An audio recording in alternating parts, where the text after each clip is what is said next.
ஆரம்பிக்கிறதுக்கு முன்னாடி நம்முடைய குருஜியான டாக்டர் பிரம்மர்ஷி பிதமா பத்ரிஜி அவரை வணங்கி நம்ம தொடரலாம். மகாதார் பாபா ஃபவுண்டேஷன் யூடியூப் சேனலுக்கும் நன்றியை தெரிவிச்சுக்கிட்டு நம்ம தொடரலாம். என்னுடைய ஆன்மீக பயணம், என்னுடைய ஆன்மாயணம், அதை பற்றி நம்ம தெரிஞ்சுக்கிறோம். நேற்று நம்ம பௌதிக வாழ்க்கை பற்றி தெரிஞ்சுக்கணும். அப்புறம் எப்படி இந்த தியானத்துக்கு வந்தேன் என்ற விஷயத்தை தெரிஞ்சுக்கணும்.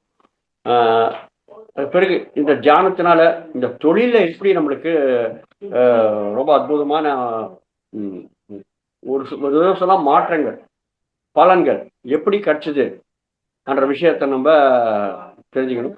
அதுக்கான முன்னாடி நம்ம கொஞ்சம்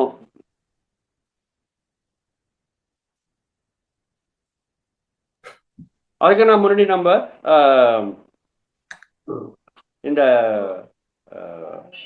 பத்திரிகையுடைய சாங்கத்தியம் எப்படி நடந்தது என்ற விஷயத்த நம்ம தெரிஞ்சுக்கலாம். முதல்ல 2001 வருஷத்தை நான் பத்திரிகையோட ஹைதராபாத்தில் இருக்கும்போது தியானத்துக்கு வந்தேன்னு சொன்னேன் இல்லையா. ஆனால் இந்த சமயத்தில் எப்படி பத்திரிகையோட சாங்கத்தியம் எப்படி வந்து பத்திரிகைகளை தான் நான் தியானத்தை கற்றுக்கணும் முதல்ல. அது ரொம்ப அற்புதமான ஒரு வாய்ப்பு. ஓகே, கற்றுக்கிட்டு ஒரு தியானத்துக்கு வந்த ஒரு 6 மாதத்துலேயே நான் பத்திரிகையோட மானசரோவர் போகிறதுக்கு வாய்ப்பு கிடைச்சிட்டுங்க. மானசரோவரம், கைலாஸ் மானசரோவர் இருக்கு இல்லையா, அங்கே போகிறதுக்கு வாய்ப்பு கிடைச்சிது. அது ரொம்ப ரொம்ப அற்புதமான ஒரு பயணம், ப்ளஸ் அற்புதமான ஒரு அனுபவம் கூட. ஓகே, ஹைதராபாத்தில் புறப்பட்டு வந்தாங்க. கிட்டத்தட்ட 75 ஜானிகள் எல்லாருமே மானசரோவர் போகிறதுக்கு. ஸோ அங்கேருந்து மானசரோவர் போகிறதுக்கு நாங்கள் நேபாள் போயிட்டு, நேபாள்லேருந்து மானசரோவர் டிபெட்டில் இருக்குது. டிபெட் வந்து சைனா கண்ட்ரோலில் இருக்குது. ஸோ நாங்கள் நேபாள் பார்டர் எண்டுக்கு போயிட்டு அங்கேயும் டிபெட் பார்டர் ஆரம்பிக்கும். ஜும்முன்ற இடத்துல அந்த விசா செக் பண்ணுறதுல இருக்கும். ஸோ விசா செக் பண்ண இமிக்ரேஷனில் போயிட்டு உட்காந்துருப்போம். விசா செக் பண்ணுறது, இமிக்ரேஷனில் பாஸ் பண்ணுறது, அதுக்கு பிறகு தான் நம்ம மானசரோவர் போக முடியும். எப்படி நம்ம குருஜி எப்படி நம்மளுக்கு சில விஷயங்களை கற்றுக் கொடுப்பாரு அந்த விஷயத்தை நம்ம தெரிஞ்சுக்கிறோம். இப்போ சரி, ஓகே, எல்லா இமிக்ரேஷன் ஆஃபீஸில் உட்காந்தோம். எல்லா விசா செக் ஆகிடுச்சு. வெளியில் போகிறதுக்கு ஒரு அரை மணி நேரம் டைம் இருக்குது அந்த இமிக்ரேஷன் ஆஃபீஸில் வெளியில் போகிறதுக்கு. 75 பேர் இருக்கோம் நாங்கள், ரைட். ஸோ அப்போ ஒரு அம்மா வந்து உட்காந்து தியானம் பண்ணுறாங்க அந்த இமிக்ரேஷன் ஆஃபீஸில். சரி, ஓகே, ஒரு அரை மணி நேரம் அனுப்புறதுக்கு ஓகே, ரைட், எல்லாம் முடிஞ்சு போச்சு. விசா ஃபார்மாலிட்டி எல்லாம் முடிஞ்சு போச்சு. கிளம்பிட்டோம். கிளம்பிட்டு வெளில வந்த பிறகு என்ன ஆச்சுன்னா அந்த இமிக்ரேஷன் ஆஃபீஸில் நாங்கள் அந்த ஃபாரின் எக்ஸ்சேஞ்ச், அதாவது நம்ம இந்தியன் கரன்சி செல்லாது இல்லையா, அங்கே அது அந்த சைனா கரன்சியை மாற்றிக்கிறோம். நாங்கள் மாற்றிக்கிட்டு அந்த பணத்தை வச்சுக்கிட்டு நாங்கள் புறப்படுறோம். அந்த பணத்தை வச்சு தான் நம்ம செலவு பண்ண முடியும் மானசரோவரம் போடுறதுல. நம்ம இந்தியன் கரன்சி செல்லாது. நாங்கள் எப்படி டாலராக மாற்றிக்கிறோம் அமெரிக்கா போனாக்க, அதே மாதிரி ஜப்பான் போனாக்க என்ஸு, அந்த மாதிரி அந்தந்த நாட்டு கரன்சியை நம்ம மாற்றிக்கணும் இல்லையா. அது மாதிரி அங்கே சைனா கரன்சியை நாங்கள் மாற்றிக்கிட்டு போகிறோம். என்ன ஆச்சுனாக்கா போகும்போது ஜீப்பில் பயணம் செய்கிறோம். அது வந்து முழுசாக அந்த ஒரு பாலைவனம் மட்டும் இருக்குங்க அந்த ஹிமாலயாஸுக்கு போகிற வழி. எல்லாம் நீங்கள் ஹிமாலயாஸ் முழுசாக பனியோட நிறைஞ்சிருக்கு இல்லையா. பனிக்கு என்ன இருக்குன்னா எல்லாம் ஃபுல்லாக மணலோட பண்ண அந்த பர்வதங்கள் தான் எல்லாமே. எல்லா மலைகளும் உள்ள பார்த்தாக்க மணல் தான் இருக்கும், மேலே வந்து உங்களுக்கு பனியாக இருக்கும். ஓகே, போகிற வழி ஃபுல்லாக மணலாக தான் இருக்கும். அதனால் அந்த போகிற வழியில் மணலை எப்படி வண்டி போவோங்க, ஜீப்பில் தான் போனோம் நாங்கள். 4 வீல் டிரைவ், அதாவது 4 வீல்ஸுக்கும் அந்த பவர் டிரைவ் பண்ணோம், இன்ஜின் பவர் டிரைவ் பண்ணோம். ஏன்னாக்கா மணலில் போகிறது ரொம்ப கஷ்டங்க. ரோட்டில் போகிறது ஈஸி, மணலில் போகிறது ரொம்ப அந்த வீல்ஸ் எல்லாம் அப்படியே பிடிச்சிக்கும் அப்படியே மணலில். அதனால் 4 சக்கரத்துக்கும் அந்த இன்ஜின் பவர் வரும். அந்த மாதிரி ஜீப்பில் போகிறோம். நாங்கள் போயிட்டு ஒரு இடத்துக்கு போயிட்டு அங்கேருந்து நாங்கள் போகிறதுக்கு 1.5 நாள் ஆச்சு பயணம் செஞ்சு. ஸோ ஒரு நாள் நைட் அங்கே தங்கணும். தங்கி திருப்பி மறுநாள் போயிட்டு மறுநாள் சாயந்தரம் தான் போய் சேர முடியுது. ஸோ தங்குற இடத்துல போகிற இடத்துல தங்குறதுல நாங்கள் பணம் செலவு பண்ண இல்லையா, ஏதாவது வாங்கணுங்கன்னாக்கா அந்த அம்மாவுக்கு வந்து பர்ஸில் பணம் இல்லை. சைனா கரன்சி கிடையாது. ஒவ்வொரு நாளும் ஆரம்பிச்சிட்டாங்க. ஐயோ என்னாச்சு என்னாச்சு என்னாச்சுன்னு.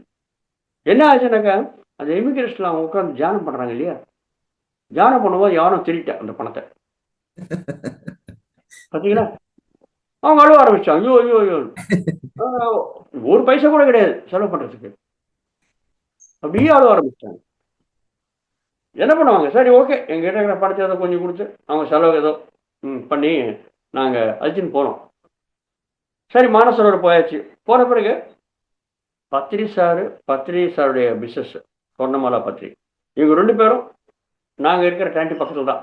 அங்க போன மானசரோவர் முன்னாடி தான் குடாரங்கள் போட்டு, டென்ட் போட்டு நாங்க ஓய்வு எடுத்துக்கிறோம். எங்க எங்க டென்ட் பக்கத்துல தான் பத்ரி சார் டென்ட். ரொம்ப அற்புதமான இது. சாயங்காலத்துல நாங்க போனோங்க மானசரோவர். போனாக்க அந்த அந்த அங்க இருக்கிற அனுபவங்கள் அது வந்து வாயில சொல்ல முடியும் சொல்ல முடியும். ஆனால் அதை அனுபவிச்சா நம்ம தெரிஞ்சுக்கிறோம். ஆக்சுவலி மானசரோவர் உள்ள போகிறோம். அந்த டென்ட் போட்டு இருக்காங்க. ஒரு பயங்கரமான மின்னல். இந்த சாயங்காலம் 4 மணிக்கு மின்னல். அப்புறம் வந்து இடி, பயங்கர இடி மின்னல். ஒரு 2 நிமிஷம் வந்துருச்சு. வானம் ஃபுல்லாக நார்மலாக தான் இருக்கு. ஆனால் மின்னல். அங்கே ஒரு மெசேஜ் வந்திருக்கு ஒரு மாஸ்டருக்கு, கட்சி ரகுராம். அவர் தான் இந்த ப்ரோக்ராம் அரேஞ்ச் பண்ணது, திருப்பதியில் இருக்கிறவர். அவருக்கு சீனியர் மாஸ்டர். அவருக்கு மெசேஜ் வந்திருக்கு. என்னன்னாக்க யாக்ஞவல்க மகர்ஷி அவர் வந்திருக்கார். அவர் சொன்னார் மெசேஜ் இவருக்கு. என்னன்னு எனக்கு ரொம்ப ரொம்ப ரொம்ப சந்தோஷமா இருக்கு. நான் உங்க பத்திரிகையை பார்க்க நான் வந்திருக்கேன். பத்திரிகை ஆட்டம் இருக்கிற ஒரு குருஜி இந்த சமயத்தில் இந்த காலகட்டத்தில் உலகத்துக்கு தேவை. அந்த மாதிரி குருஜியோட நீங்களா வந்திருக்கீங்க. உங்க குருஜியும் உங்களையும் பார்த்து எங்களுக்கு ரொம்ப சந்தோஷமா இருக்கு. ஏன்னா உலகத்தையே மாற்றக்கூடிய குருஜி இவரு. அப்படியே ஒரு மெசேஜ் கொடுத்துருக்காரு. அந்த மெசேஜ் சொன்னார் எனக்கு ரொம்ப ஒரு பாருங்க எப்படி இருக்குன்னு. நம்ம குருஜி பற்றி ரொம்ப கம்மியாக சொல்லப்படக்கூடாது, இறப்படக்கூடாது. அவ்வளோ அற்புதமான ஒரு மகிமை உள்ளவர். ரைட், சரி ஓகே. நாங்கள் சாயங்காலம் போனோம். சாயங்காலம் போயிட்டு பாருங்க எங்க இந்த இந்த பௌதிக கண்ணோட இந்த மாம்ச நேரத்தோட பார்த்தோங்க. மானசரோவர் முன்னாடி உட்கார்ந்துருந்தோம். உட்கார்ந்தாக்க நட்சத்திரங்கள் அப்படியே முடுக்கின்ட்டு நேரம் உள்ள வந்து மானசரோவர் கீழே இறங்குறது. அப்படியே நாங்கள் ஆச்சரியப்பட்டோம். இல்லையா அது நட்சத்திரங்கள். கடைசியில் நீ ஏற்கனவே போயிட்டு வந்திருக்காங்க இல்லையா, இப்போ டூர் அரேஞ்ச் பண்ணாங்கல்ல, அவங்க சொன்னாங்க சார் இவங்க ஒளி உடல்கள், காந்தி உடல்கள், லைட் பாடிஸ். அவங்க தான் அது. அங்கே அங்கே தவம் பண்ணுற ரிஷிகள் முனிகள்லாம் இருக்காங்க இல்லையா, அவங்க லைட் பாடிஸாக இருப்பாங்க. நம்ம கண்ணில் பார்க்குற அந்த பௌதிக உடலாட்டம் அவங்க நம்ம காட்சி அளிக்க மாட்டாங்க அவ்வளோ சீக்கிரமாக. ஒளி உடல்கள், லைட் பாடிஸ் அந்த மாதிரி தான் இருப்பாங்க. அவங்க வந்து மானசரோவரில் குளிக்க வராங்க. கண்ணில் பார்த்தாங்க. அவ்வளோ பௌதிகமான ஒரு அற்புதமான ஒரு அனுபவம். பார்த்தீங்களா? ஸோ அவர் இந்த மாதிரி ரொம்ப சகஜங்கள் இது. அப்போ நைட்டில் நான் தூங்கவே இல்லை. ஏற்கனவே பயங்கரமான குளிச்சு. அங்கே இருக்கிற நிலைமை எப்படி, கிளைமேட் எப்படி இருக்குன்னாக்கா பயங்கர காத்தடிக்கும். அதே மாதிரி பயங்கரமான சூரிய வெப்பம் இருக்கும். 2மே இருக்கும். அது 2மே இருந்தால் தான் நம்ம அங்கே இருக்க முடியும். கோட் போட்டு இருக்க முடியும். ஸ்வெட்டரில் போட்டுட்டு என்னன்னாக்கா அந்த காற்று இல்லைன்னு வச்சோங்களேன், இந்த சூரியனுடைய வெப்பம் நம்மளை அப்படியே கொதிக்க வச்சிடும். சூரிய வெப்பம் கம்மியாக செஞ்சோங்களேன், ஏதோ ஒரு வானம் வந்து கம்மியாக செஞ்சோங்களேன், இந்த காற்று அடிக்கிற காற்றுனால குளிர்ச்சி அப்படியே நடுங்கிடுவோம் அப்படியே. அதனால் 2மே வேணும். பயங்கர காற்றும் அடிக்கணும், சூரிய வெப்பம் இருக்கும். ஏன்னா ரொம்ப உச்சக்கட்டத்தில் இருக்கிற இப்போ 15,000 அடி உயரம் அங்கே இருக்கோம் நாங்கள். அந்த 2 நிலைமையும் சேர்ந்துதான் நம்ம இருக்க முடியும். அப்போ நைட்டில் இருக்கும்போது சூரிய வெளிச்சம் இருக்காது. அப்போ எவ்வளோ குளிர்ச்சியாக இருக்கும் பாருங்க, நடிகிடுவோம். ஆனால் கூட நாங்கள் இந்த மானசரோவரில் நடக்கிறது பார்க்கணுன்ட்டு எங்கள் கூடாரத்துலேருந்து சின்ன முன்னாடி இருக்கிற சின்ன கதவை அப்படி கூட திறந்து எல்லாம் இந்த டார்பாலில் பண்ணது தானே, கதவை திறந்து அப்படியே பார்த்துட்டே இருக்கோம். காலங்கத்தில் 2 மணிக்கு 2 மணிலேருந்து 4:30 மணி வரையும் நிறைய நட்சத்திரங்கள் இறங்க ஆரம்பிச்சு மானசரோவர் தூங்குறது. போதிகமான கனவை பார்க்குறவங்க எவ்வளோ அற்புதமான ஒரு அனுபவம். அதை பார்க்க முடியாது, நெஞ்சோட பார்க்க முடியாது. ஒளிமடல், ஒளி உடல்கள், லைட் பாடிஸ், அது பௌதிகமாக பார்த்தோம் நாங்கள். பார்த்தீங்களா? ரைட். ரொம்ப அந்த அந்த அனுபவத்தை நம்ம நினச்சி பார்த்த கூஸ் ஃபார்ம்ஸ் சொல்லுவாங்க இல்லையா, அந்த ரோமரந்தனங்கள் அப்படியே நினைக்கிற மாதிரி அந்த மாதிரி ஒரு அனுபவம். ஓகே, அது நடந்தது. அது பிறகு மார்னிங்கில் உட்காந்து நம்ம அனுபவங்களை ஷேர் பண்ணிக்கிறாங்க. பத்திரிக்கை ஃப்ரூட்டில் வாசி மீட்டியாஸ்லாம் பண்ணோம். எல்லா அனுபவம் ஷேர் பண்ணிக்கிறாங்க. என்னையும் சொன்னாங்க, சொல்லுப்பா உன் அனுபவம் சொல்லு. என்னுடைய வாழ்க்கையை பற்றி நான் சும்மா சொன்னேன். எல்லாரையும் சொல்லி கை தட வச்சாரு. ஓ பாருங்க, தியானத்துக்கு வந்து எப்படி பாருங்க அனுபவம் எப்படி இருக்குன்ட்டு. அதாவது யாருடைய வாழ்க்கையில் எந்த விதமான அனுபவம் வந்தாலும் அதை பத்திரிக்கை அப்ரிஷியேட் பண்ணுவார், ரொம்ப பெருமையாக சொல்லுவார்.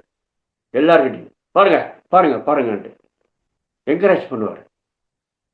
ஓகே, அது முன்னு போச்சு, அதெல்லாம் ஆயிடுச்சு. அப்புறம் நான் சொன்னேன் இந்த அனுபவத்தில், பாருங்க மாஸ்டர், இந்த அம்மா வந்து அழுதுகிட்டே இருக்காங்க, அந்த இமிக்ரேஷனில் பணமெல்லாம் போயிடுச்சு, அழுதுகிட்டே இருக்காங்க. உடனே பத்திரிக்கை ஒரு சத்தம் போட்டார், அறிவு இல்லையா, ஏன் அதை பற்றி கவலைப்படுறீங்க நீங்கள், அழுவட்டும் அப்படின்னு. நீங்கள் ஆச்சரியப்பட்டு, என்ன அது தியானம் பண்ணால் என்ன வரணும்? தியானம் பண்ணால் முதல்ல வர்றது விழிப்புணர்வு, அவேர்னஸ். அவேர்னஸ் என்ன? எந்த சமயத்தில் என்ன பண்ணணும், ஏது பண்ணணும், எப்படி பண்ணணும் என்ற ஞானம் இல்லையா? ஸோ என்ன ஆச்சு, அவங்க இமிகிரேஷன் ஆஃபீஸ் உட்காந்து எவ்வளோ தியானம் பண்ணுவாங்க கண்ணை மூடிட்டு? அது தியானம் பண்ணுற இடமா, தியானம் பண்ணுற சமயமா? அந்த அளவுக்கு அறிவு கிடையாதா? அந்த அளவுக்கு வாழ்க்கை அவங்க ரொம்ப பெரியவங்க 60 வயசுக்கு மேலே, அந்த அளவுக்கு கூட அறிவு இல்லையா? அந்த அளவுக்கு அவேர்னஸ் இல்லைனாக்க, அந்த விழிப்புணர்வு இல்லைனாக்க அப்புறம் தியானம் பண்ண என்னதான் பிரயோஜனம் அப்படின்ட்டு பயம். அதுக்காக நீங்க ஏன் கவலைப்படுறீங்க? அந்த அம்மா தொலைச்சிட்டாங்க, பணம் தொலைச்சிட்டாங்க, எனக்கு அழுவட்டும், அப்படியாவது அவங்களுக்கு அவேர்னஸ் வரட்டும். பார்த்தீங்களா? ஸோ அதனால தான் நம்ம வாழ்க்கையில் சில கஷ்டங்கள் வருது, சில நன்மைகள் வருது, லாபங்கள் வருது, சுகம் வருது, துக்கம் வருது. எல்லா அனுபவம் தாங்க, அவங்கவுங்க பண்ணிக்கிற அனுபவம் தான், அவங்களுக்கு தேவை இருக்கிற அனுபவம் தான். ஆனால் அவேர்னஸோடு இருந்தாக்க இந்த இந்த விதமான கஷ்டங்கள் நஷ்டங்கள்லேருந்து நம்ம வெளிப்பட்டு வரலாம். பாடம் கற்றுக் கொடுத்துருக்காரு பாருங்க. அதே மாதிரி நாங்கள் ட்ரக்கிங்கெல்லாம் போவோம். ட்ரக்கிங்கெல்லாம் போகும்போது அந்த ஒரு வாட்டி ஸ்ரீசைலம் போகணும் ட்ரக்கிங்கு. ஸ்ரீசைலம் போயிருக்கும்போது இது ரொம்ப அற்புதமான சில விஷயங்கள். ஜான்ஸில் வந்த புதுசில் தான் ஸ்ரீசைலம் ட்ரெக்கிங் போகணும். ட்ரெக்கிங் போகிறதுக்கு பத்திரிகையோட பேசுறதுக்கு எல்லாருக்கும் பயம். எனக்கா சரியாக பேசலை, வாயத்திலிருந்து சரியாக பேசலை, ஏதோ வளர்னீங்க அடிச்சுவார், பயங்கரமாக திட்டுவார். முதல்ல இல்லை கிட்டக்காரங்க அடிச்சிடுவார், டபான்னு ஓங்கி அடிச்சிடுவார். அந்த மாதிரி ஒரு தன்மை இருக்கிறவர். எனக்கு அவருக்கு வந்து எல்லாருமே சரியா இருக்கணும் என்ற ஒரு பாவனை, எல்லாருமே சரியா இருக்கணும்ன்ற பாவனை. அதனால நாங்கள் ட்ரெக்கிங் போகிறோம், நடந்து போகிறோம். ஸ்ரீசைலம் எல்லாம் காடு தான். அந்த காட்டை நாங்கள் நடந்து போகிறோம். பத்திரிக்கையும் வயசாகிடுச்சு, அவரும் நடந்து வர்றாரு, கூட நடந்து வர்றாரு. ஒரு 1 ஹவர் ஆச்சு பிறகு நடக்கிறது கஷ்டமாக இருக்கும், கால் வலிக்கும். அப்படி உட்காந்துருவார், இல்லை காலை பிடிப்பாங்க, அது பண்ணுவாங்க. நான் வந்து நேராக போய் நிற்கிறது, அவர் முன்னாடி போய் நிற்கிறது.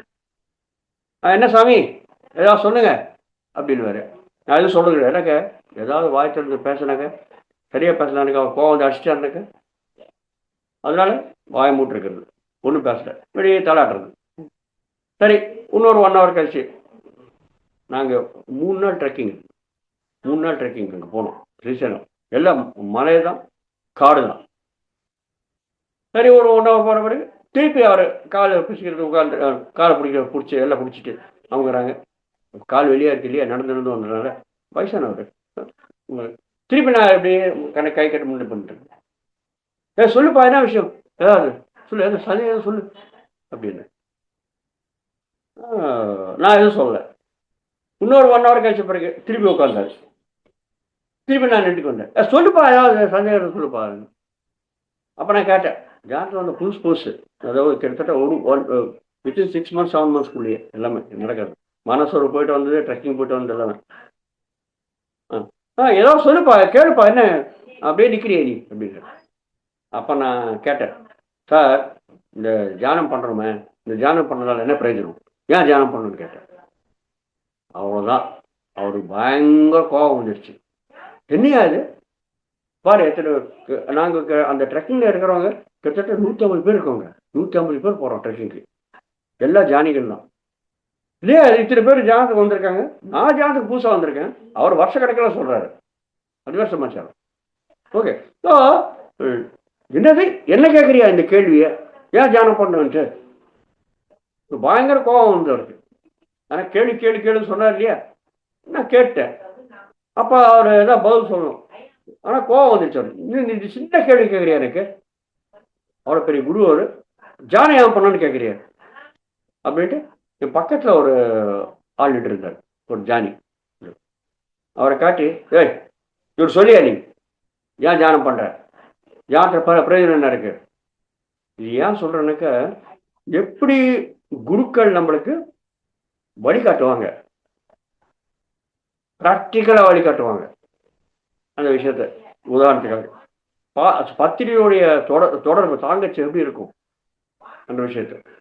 போய என்னோட போ, இவர் சொல்லுவார் உன் கேள்விக்கு பதில் அப்படின்னாரு. எனக்கு எனக்கு திமிரு அதிகமாக இருக்கும் இல்லையா. நம்ம தான் நல்லா உத்தியோகத்தில் இருக்கிறதா பண்ணுறோம் இல்லையா, திமிரு அதிகமாக இருக்கும். சும்மா விட்டுருவோமா, கேள்வி வந்து கேள்வி இவர் தான் நோண்டி கேட்டார். நான் இவரை கேள்வி கேட்டாக்க பக்கத்தில் இருக்கிற கூப்பிட்டு நீ போய அவனோட கேள்வி நான் கேட்டேன், உங்களுக்கு கேட்டாக்க இன்னொருத்தருக்கு பதில் சொல்கிறேன். நான் நகரவே இல்லை, அப்படியே நின்றுருந்தேன். ஒரு 2 minutes ஆன பிறகு திருப்பி சொன்னார், போப்பா அவனை போ, சொல்லுவார் உங்க கேள்விக்கு பதில் அப்படின்னு. நான் ஒன்றும் நகரலை அப்படின்ட்டு இருந்தேன். அவருக்கு பயங்கர கோபம் வந்துடுச்சு. திருப்பி நீ போவியா போக மாட்டியா, இவரை பிடிச்சி கலந்து பிடிச்சி நினைச்சுக்கிறியா வெளியில அப்படின்னு. யாரோட போக சொன்னாரோ அவரோட சொல்றாரு, இவர் இழுத்துட்டு போ என் கண் முன்னாடி, என் முன்னாடி நிற்கக்கூடாது, நீ நான் பார்க்கக்கூடாது ஒன்று அப்படின்னாரு. என்ன அடிக்க திருப்பி அடிக்க போகிறோம் போல இருக்கு, எதுக்கு ஒம்பு சமாச்சாரம் அப்படின்னு நான் அவரோட போனேன். மாஸ்டர்ஸ் அவர் அவர் முன்னாடி நடந்து போயிட்டு இருக்கார், அப்படியே போயிட்டே இருக்கேன். அவர் சொல்றாருங்க, நான் ஒரு ராட்சசன், ஏற்கனவே பயமே உட்காந்து எங்க அடிக்க போறாருன்ட்டு, பத்திரிக்கை எங்க அடிக்க போறாருன்ட்டு இவர் பின்னாடி போக சொன்னாரு. அவர் இழுத்துட்டு போறாருங்க. அவர் சொன்னார், சார் நான் ஒரு ராட்சசனுங்க, நான் ஒரு ரவுடி, என்னுடைய தொழில் என்ன தெரியுமா, பணத்துக்காக எல்லாரையும் அடிக்கிறது, தேவை இருந்தால் கொலை பண்றது, காலை கையை வெட்டிடுறது பணத்துக்காக. பார்க்குற படத்துல பார்க்குறேன் ரவுடி பசங்கள்லாம் பண்ணுறாங்க இல்லையா. அதான் சார் தொழில். எனக்கு இன்னும் டக்குன்னு ஆயிடுச்சு. இதே அது காட்டில் வர இருக்கும், அடிச்சு பிடிச்சி போட்டாங்க, ஆள் இருக்காது, எங்கே போக முடியும், டக்கு லப்பு டப்பு லப்பு டப்புன்னு அடிச்சுக்கிட்டு நெஞ்சு. சரி என்ன பண்ணுறது, பச்சிட்டு சொல்லாரு, இவர் அடிச்சுட்டு போறாரு, சத்தப்போ போக வேண்டியதுதான், பின்னாடி திரும்பி போக முடியாது. சொன்னார், சார் நான் பணத்துக்காக எந்த வேலையாவது பண்ணுவேன், ஆளை உயிர் கூட எடுத்துருவேன், அப்புறம் பயங்கரமா சண்டை போடுவேன். நான் சாப்பிட்ற மாம்சம் சாப்பிட்ற ஜீவன் கிடையாது இந்த உலகத்துல. ஐயோ எனக்கு இன்னும் பயமாயிடுச்சு. நான் சாப்பிடாத ஜீவன் கிடையாது சார், மாம்சம் சாப்பிட்ற ஜீவனே கிடையாது. நாங்க பச்சை ரத்தத்தை குடிப்பானாரு. ஐயோ இன்னும் பயமாயிடுச்சு எனக்கு.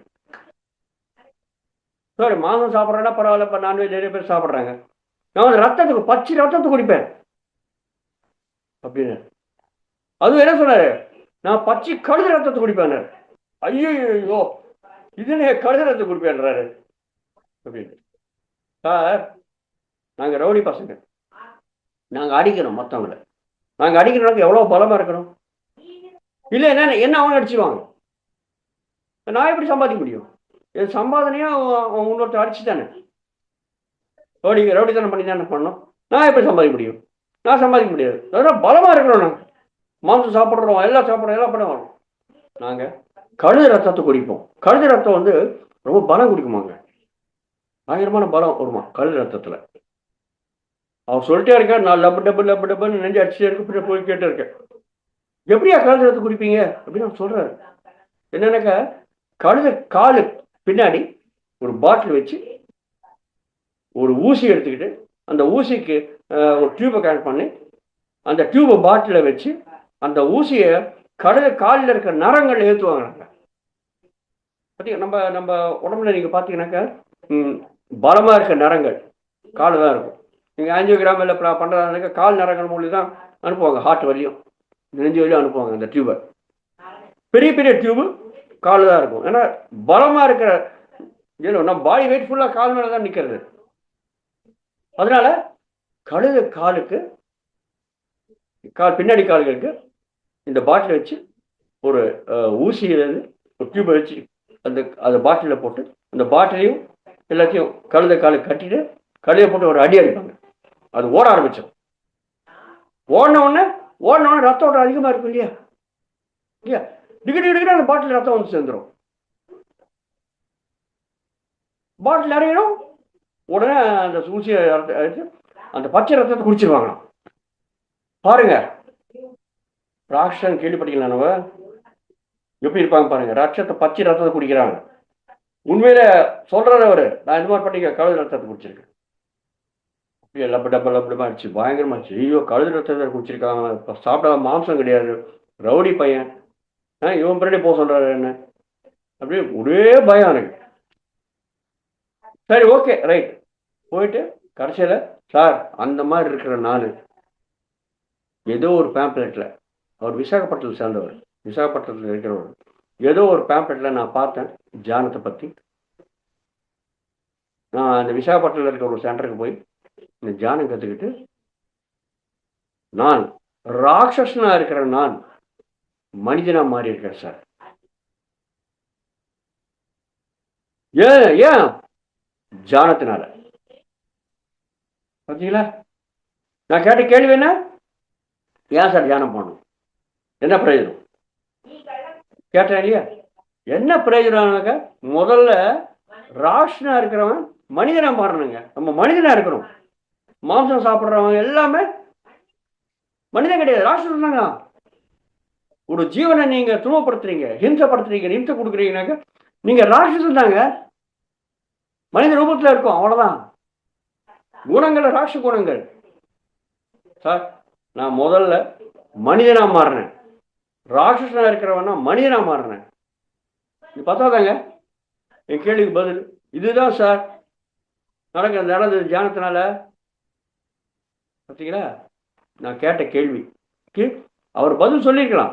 நீங்கள் தியானம் பண்ணாங்க, நீங்கள் தேவத்தன்மை வருவீங்க, நீங்கள் மனிதனை மாறுவீங்க, மனிதத்தன்மை எல்லாம் இருக்கும், சிம்பிளாக சொல்லியிருக்கலாம். ஆனால் சிம்பிளாக சொன்னாக்க நான் எப்படி ஏற்றுக்க முடியும்? ப்ராக்டிக்கலாக காட்டினார் பாருங்க. அதனால தான் அவர்கிட்ட நீ போய அவரோட. பார்த்தீங்களா மாஸ்டர், இப்போ அந்த மாஸ்டர் முதல்ல ராட்சசனா இருக்கிறவர் மனிதனா மாறி, மனிதனா மாறினவர் தியானத்தை கற்றுக்கிட்டு அந்த தியானத்தை மற்றவங்களுக்கு சொல்லி, இப்போ அவர் நார்த் இந்தியாவில் பெரிய பெரிய பெரிய பிரமிடு கட்டி அந்த பிரமிடு நிர்வாகம் பண்ணுறாரு. அவர் ஆயிரக்கணக்கான பேர்களுக்கு அவருக்கு தியானம் கற்றுக் கொடுக்குறாரு. ராஷ்டிரா இருக்கிறவர் மனிதனா மாறினவர் தெய்வமா மாறி இருக்காரு. பார்த்தீங்கன்னாங்க, எத்தனை பேருக்கு, ஆயிரக்கணக்கான பேருக்கு தியானம் கற்றுக் கொடுத்துருக்காரு அவர். ஆன்மீகமா எத்தனை பேர் வளர்ந்துருக்காங்க. நான் கேட்ட கேள்வி என்ன, ஏன் தியானம் பண்ணணும்? தியானம் பண்ணீங்க நீங்க தெய்வமா மாறுவீங்க. பார்த்தீங்களா, ப்ராக்டிக்கலா பார்த்துருக்காங்க கண்ணில். ஸோ இந்த மாதிரி நம்ம குருஜி நம்மளுக்கு ப்ராக்டிக்கலாக சொல்லி கொடுப்பாரு. நான் சொன்னேன் ஏற்கனவே, நான் வந்து பேசிக்கலாக இன்ஜினியரு, நான் எதுவுமே நம்ப மாட்டேன். எனக்கு எல்லாமே எனக்கு ப்ரூஃபோட தேவை. என்ன அத்தாட்சி நிரூபிக்கணும், இல்லை நம்ப மாட்டேன். என்னுடைய தன்மை அந்த மாதிரி இருக்கு. அதனால தான் அவரோட போக சொன்னார். பாருங்க, அவர் தெரிஞ்சது பாருங்க, இவன் தன்மை நான் சொன்னேன்னு அவன் ஏற்றுக்க மாட்டேன். அதனால உண்மையிலே எந்த மாற்றம் வந்திருக்கோ அவனாட்டம் அனுப்பிச்சிருக்காரு. அவர் சொல்றாரு டைரக்டா. எப்படி நான் நம்ம இருக்க முடியும்? ராட்சசன் மனிதனா மாறி மனிதன் தெய்வமா மாறி இருக்கான் தியானத்தினால. பார்த்தீங்களா? ஸோ இந்த மாதிரி ப்ராக்டிக்கலாக அவர் எடுத்து காட்டுவார் நம்மளுக்கு. குருஜியுடைய சாங்கத்தியம். ரைட். மானசரோவர் போயிட்டு வந்தோம். மானசரோவர் போயிட்டு வந்த பிறகு பாருங்க, குருன்றவர் தன்னுடைய சீடர்களை சும்மா அப்படி விட்டுற மாட்டாரு. எல்லாத்தையும் ப்ராக்டிக்கலா பாடம் கற்றுக் கொடுப்பாரு. மற்ற குருக்களாட்டம் கிடையாதுங்க நம்ம பத்திரிஜி. மற்ற குருக்களோட நீங்க நெருங்க முடியாது. அந்த மாதிரி இருப்பாங்க குருக்கள். நீங்க பார்க்க விரும்பினாக்கா பணம் கொடுக்கணும், தொட்டாக்கா பணம் கொடுக்கணும், சேக்கன் கொடுத்தா பணம் கொடுக்கணும். சேக்கன் எந்த குரு கொடுப்பாங்க இந்த உலகத்துல? சேக்கன் கொடுக்குறோம் யாருமே இல்லை. கை கொடுக்குறோம் யாரும் எந்த குருவும் கிடையாது. தொட முடியாது எந்த குருக்களையும். நீங்க அந்த மாதிரி இருக்கிற நம்மளுக்கு ஒரு நண்பரா, ஒரு ஃப்ரெண்டை பழகிற பாருங்க. இதான் மைத்ரேய புத்தா மித்ரன். பார்த்தீங்களா? ரைட். ஓகே. மானசரோவர் போயிட்டு வந்த பிறகு இந்த காசிக்கு போனவங்க எல்லாம் காசிக்கு போயிட்டு வரல வருவாங்க. காசிக்கு போனவங்க எல்லாம் என்ன பண்ணுவாங்க, வீட்டுக்கு வந்த பிறகு அன்னதானம் பண்ணுவாங்க, தர்ப்பணம் பண்ணுவாங்க. அதே மாதிரி நாங்கள் கூட காசி போயிட்டு வந்த பிறகு ஹைதராபாத்தில் இப்போ மானசரோவர் போயிட்டு வந்த பிறகு ஹைதராபாத்லேருந்து கிட்டத்தட்ட ஒரு 35 பேர் போனோம். 35-40 பேர் போனோம். மொத்தம் 75 பேர். மொத்த இந்த ஆந்திராவிலேருந்து எல்லாமே. அப்போ ஆந்திரா தானே, அப்போ தெலங்கானாவை மாறல ஒன்றும். ஆந்திராவிலேருந்து எல்லாமே இன்னொரு 30-40 பேர் வந்தாங்க. ஹைதராபாத்தில் மட்டும்தான் நாங்கள் ஒரு 30 பேர் போனோம். ஸோ அவங்க எல்லாரையும் கூப்பிட்டேன் நான் எங்கள் வீட்டில் மொட்டை மாடி மேலே ஹைதராபாத் மொட்டை மாடி மேலே அப்பார்ட்மெண்ட் மொட்டை மாடி மேலே எல்லாரையும் கூப்பிட்டேன். 35 பேர் இங்கேருந்து போனவங்க. அவங்களே அப்போ அப்பார்ட்மெண்ட்டே கிட்டத்தட்ட 30 பேர் இருக்காங்க. 30 கொடுத்துட்ருக்கோம். அவங்களையும் கூப்பிட்டேன். கூப்பிடணும் இல்லையா? அப்பார்ட்மெண்ட்டில் இருக்கிறவங்க கூப்பிட்டேன். எல்லாருக்கும் அன்னதானம் பண்ணான்ட்டு. அப்போ பத்திரிஜியும் வந்தார். ஹைதராபாத்தில் இருக்கிற அவர் பத்திரிஜியும் வந்தார். அவங்க மிஸ்ஸஸ் வந்திருக்காங்க. அந்த அந்த அந்த ஈவினிங்கில் ஒரு நாள் சாயங்காலம் கூப்பிட்டோம். நாங்கள் என்ன பண்ணோம்னாக்கா ஒரு எல்லாமே சேர்த்தாக்க ஒரு 100 பேர். இங்கே ஒரு 35 பேர் ப்ளஸ் அங்கே அப்பார்ட்மெண்ட்டில் இருக்கிற ஒவ்வொரு அப்பார்ட்மெண்ட்டில் 2 பேர் போனாக்கா 60 பேர். 35-60 கிட்டத்தட்ட 95 பேர். ஒரு 100 பேருக்கு நான் ஆர்டர் பண்ணியிருக்கேன் சாப்பாடு, கேட்ரிங். சரி, ஓகே. எல்லாம் வந்தாங்க, உட்காந்தாங்க. எக்ஸ்பீரியன்ஸ்லாம் ஷேர் பண்ணுறோம். 30 பேர் இருக்காங்க. மானசரோவர் போட்டு வந்தாங்க. அவங்க எக்ஸ்பீரியன்ஸ் ஷேர் பண்ணுறாங்க. எல்லாம் உட்காந்து எல்லாம் கேட்டாங்க. எல்லாம் பயங்கரமாக கேட்டுட்டாங்க. First class. ஓகே, நல்லா இருக்குன்ட்டு. அப்புறம் குருஜியும் வந்தார். ஃப்ரூட் வாசிச்சார். கொஞ்ச நேரம் தியானம் பண்ணார். எல்லாம் முடிஞ்ச பிறகு சாப்பாடு பரிமாறினாக்கா 100 பேருக்கு வச்ச சாப்பாடு 200 பேர் வந்துட்டாங்க. 200 பேர் கடைசி நிமிஷத்தில் 200 பேர், இன்னொரு 100 பேர் வந்துட்டாங்க. டக்கு மொத்தம் 200 பேர் ஆயிடுச்சு. 200 பேர் ஆச்சுன்னா ஐயோ, அப்போ நான் எங்கே ஓடி போகிறது? அப்போ போய் ஆர்டர் பண்ணால் கூட வரதுக்கு கிட்டத்தட்ட 2 மணி நேரம் ஆகும். எவ்வளோ ஃபாஸ்ட்டாக பண்ணால் கூட. இல்லை வேற எங்கே ஹோட்டலுக்கு எடுத்துகிட்டு போகிறது? அதெல்லாம் முடியாத காரியம். எனக்கு ஒரே மனசுக்காக கவலை ஆயிடுச்சு. சாப்பாடில் பரிமாறுறோம், கொஞ்சம் வருத்தத்தோட முகத்தில் வருத்த காணப்படுறது. குருஜி பார்த்தாரு. இது என்ன ராஜ், என்ன விஷயம் அப்படின்னு கேட்டார். நான் சொன்னேன், சார் இந்த மாதிரி நான் 100 பேர் தான் அரேஞ்ச் பண்ணேன். இப்போ 200 பேர் ஆயிட்டாங்க. இப்போ நான் எங்கே ஓட முடியும்? இப்போ சமயம் கிடையாது. நான் ஓடி இப்போ அழைச்சின்னு போய் அழைச்சிட்டு வந்தால் கூட கிட்டத்தட்ட ஒரு 2 மணி நேரம் ஆகும். 2 மணி நேரம் எவன் நிற்க வைக்கிறதுங்க அப்படின்னு நான் சொன்னேன். உடனே பத்திரிகை பார்த்து பயங்கரமாக ஒரு கத்துனாருங்க. ஏய் முட்டாளங்களா, அறிவு இருக்கா உங்களுக்கு எல்லாம்? என்ன சாப்பிட வந்துருக்கீங்க நீங்க? அறிவில்லை உங்களுக்கு? எதுக்கு வந்திருக்கீங்க? மானசரோவர் போயிட்டு வந்தாங்க. அவங்களுடைய அனுபவத்தை கேட்டு அந்த அனுபவத்தை நீங்க ரசிக்கிறதா வந்திருக்கீங்களா, இல்ல பண்டிகை சாப்பிட வந்திருக்கீங்களா? அறிவில்லாத முண்டங்க இப்படிதான் கத்துனாருங்க. எல்லாம் பார்த்தாங்க, நடுங்கிட்டாங்க அப்படியே. ஐயோ என்ன அது? மற்றவங்க தெரியாது. நாங்கள் தியானம் பண்றவங்களுக்கு தான் பத்திரிகை பற்றி தெரியும். மற்ற சாதாரண இருக்கிறவங்களுக்கு உண்மை தெரியாது. சாதாரண இருக்கிறவங்க வந்திருக்காங்களே, ஒரு 7 பேர் வந்திருக்காங்க, அவங்களுக்கு தெரியாது. ஒரு கப்பு கத்துறவொன்னு இப்படி நடிக்கிட்டாங்க எல்லாமே. சாப்பாடு பரிமாறதுல நான் நிற்க வைக்க முடியாது, நான் பரிமாறுறேன். என்ன எப்படி நடந்தது என்னன்னு தெரியலங்க. அந்த 200 பேருக்கு அந்த 100 பேர் சாப்பாடு பத்துருச்சு. அவ்வளோதாங்க. எல்லா திருப்தியாக சாப்பிட்டு போயிட்டாங்க. பார்த்தீங்களா மாஸ்டர்? குருக்கள் தங்களோட சிஷ்யர்களை சும்மா விட மாட்டாங்க.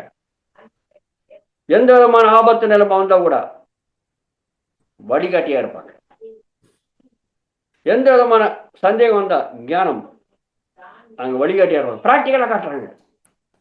ரொம்ப ரொம்ப ரொம்ப ரேருங்க இந்த மாதிரி குருக்கள். அந்த குருஜி வாழ்ந்திருக்கும் போது அவருடைய நாங்க பௌதிகமா வாழ்ந்தது எங்களுக்கு ரொம்ப ரொம்ப ரொம்ப அதிர்ஷ்டங்க மாஸ்டர்.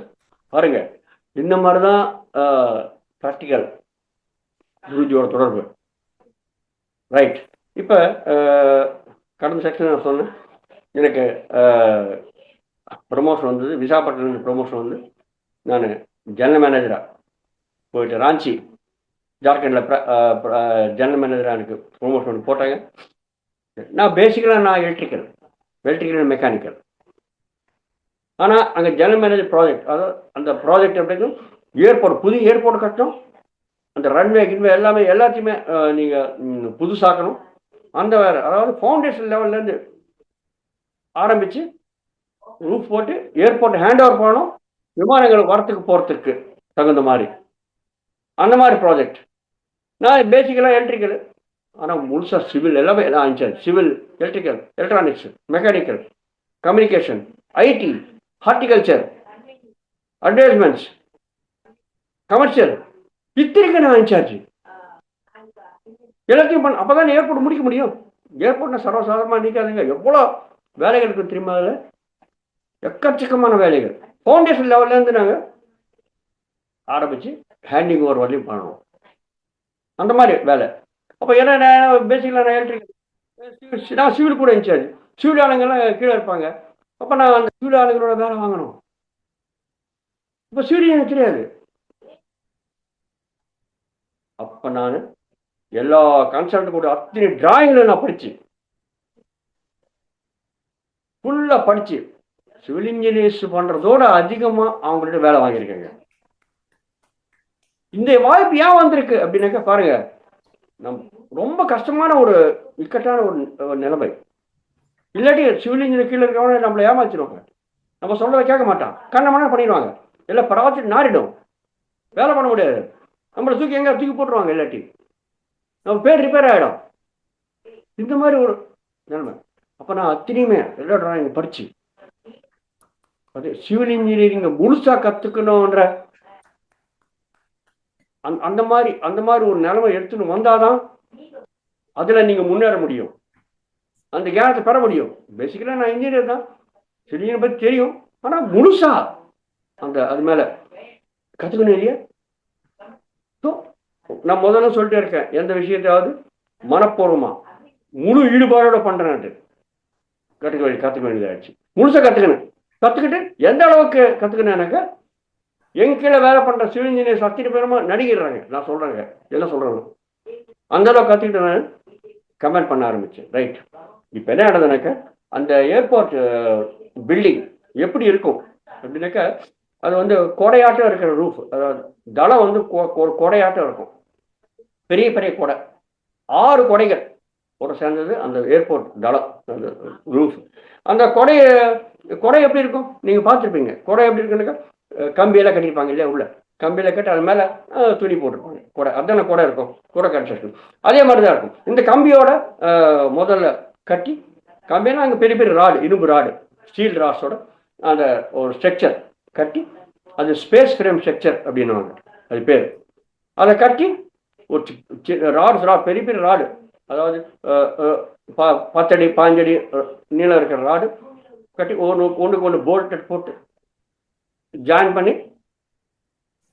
குடத்தை அந்த அந்த கொடையாட்டம் இருக்கிற ரூஃப். கொடைனுக்கு ரொம்ப சாதாரண கொடை கிடையாதுங்க. 200 அடி நீளம், கிட்டத்தட்ட 150 அடி அகலம். அந்த அளவுக்கு அவ்வளோ பெரிய கொடை. அந்த மாதிரி கொடைகள் 6. அதுதான் ஏர்போர்ட் ரூஃப். அவ்வளோ பெருசு. அதுக்கு அந்த கொடை மேலே போடுறது அந்த ஷீட்டு ஷீட்டு போடுவோம் இல்லையா, ஷீட்டுக்கு கீழே வந்து இந்த ராஸோட ஒரு ஃப்ரேம் கட்டுவாங்க. ஸ்பேஸ் ஃப்ரேம்னு சொல்லுவாங்க. இப்போ இந்த ஸ்பேஸ் ஃப்ரேம் கட்டுறதுக்கு இந்த இதெல்லாம் நம்ம கன்சல்டன்ட் டிராயிங் கொடுப்போம். அந்த கன்சல்டன்ட் கொடுத்த டிராயிங் பிரகாரம் கான்ட்ராக்டர் வச்சு நாங்கள் வேலை வாங்கிப்போம். வேலை வேலை எங்களை சிவில் இன்ஜினியர் பண்ணுவாங்க, எல்லாம் பண்ணுவாங்க. ஸோ இந்த கான்ட்ராக்டர் என்ன பண்ணானாக்க, கொஞ்சம் திறமை கொஞ்சம் கம்மியாக இருக்கிற ஆளுங்களை வச்சு வேலை வாங்கியிருக்கான். அதனால் அந்த ராட்ஸ் வந்து ஒவ்வொரு ராடுக்கும் ஒவ்வொரு பைப்புக்கும் ஒரு டைமென்ஷன் இருக்குது. அதாவது இந்த அளவில் இருக்குது. அந்த அளவு வந்து அந்த ஒரு பைப்புக்கு இன்னொரு பைப்புக்கு நடுவில் இருக்கிற அளவுனாக்க ஒரு மில்லிமீட்டர், எம்எம்ல கேப் இருக்கும், அவ்வளோதான். அது டிராயிங் பிரகாரம் எந்த பைப் எங்கே போடணுன்ட்டு கரெக்டாக அதை படித்து பண்ணணும். இந்த தொழிலாளுங்க பண்ண இந்த ஸ்பேஸ் ஃப்ரேம் பண்ணுற தொழிலாளுங்க கொஞ்சம் ஆதாயகர்த்தியாக பண்ணிட்டாங்க. பண்ணவுடனே என்னாச்சுனாக்கா, அந்த ஸ்பேஸ் ஃப்ரேம் கட்ட பிறகு ஸ்பேஸை முடிக்கும்போது சரியாக கட்டாதனால அந்த ஸ்பேஸ் ஃப்ரேம் ஸ்லிப் ஆயிடுச்சுங்க, சரிவிடுச்சுங்க. ரூஃப் கொலாப்ஸ் ஆயிடுச்சு. புதிய பில்டிங் ரூஃப் கொலாப்ஸ் ஆயிடுச்சு. எவ்வளோ சீரியஸ் விஷயம் தெரியுமா அது? ஏற்கனவே நான் எலக்ட்ரிக்கல் ஆளு, முழு சிவிலுடைய பொறுப்பை நான் எடுத்துக்கினேன். அது ரூஃப் வேற கொலாப்ஸ் ஆயிடுச்சு. எல்லாமே திட்ட ஆரம்பிச்சிட்டாங்க. என்ன நான் தானே பொறுப்பு, வேற யாரும் பார்க்க மாட்டான்.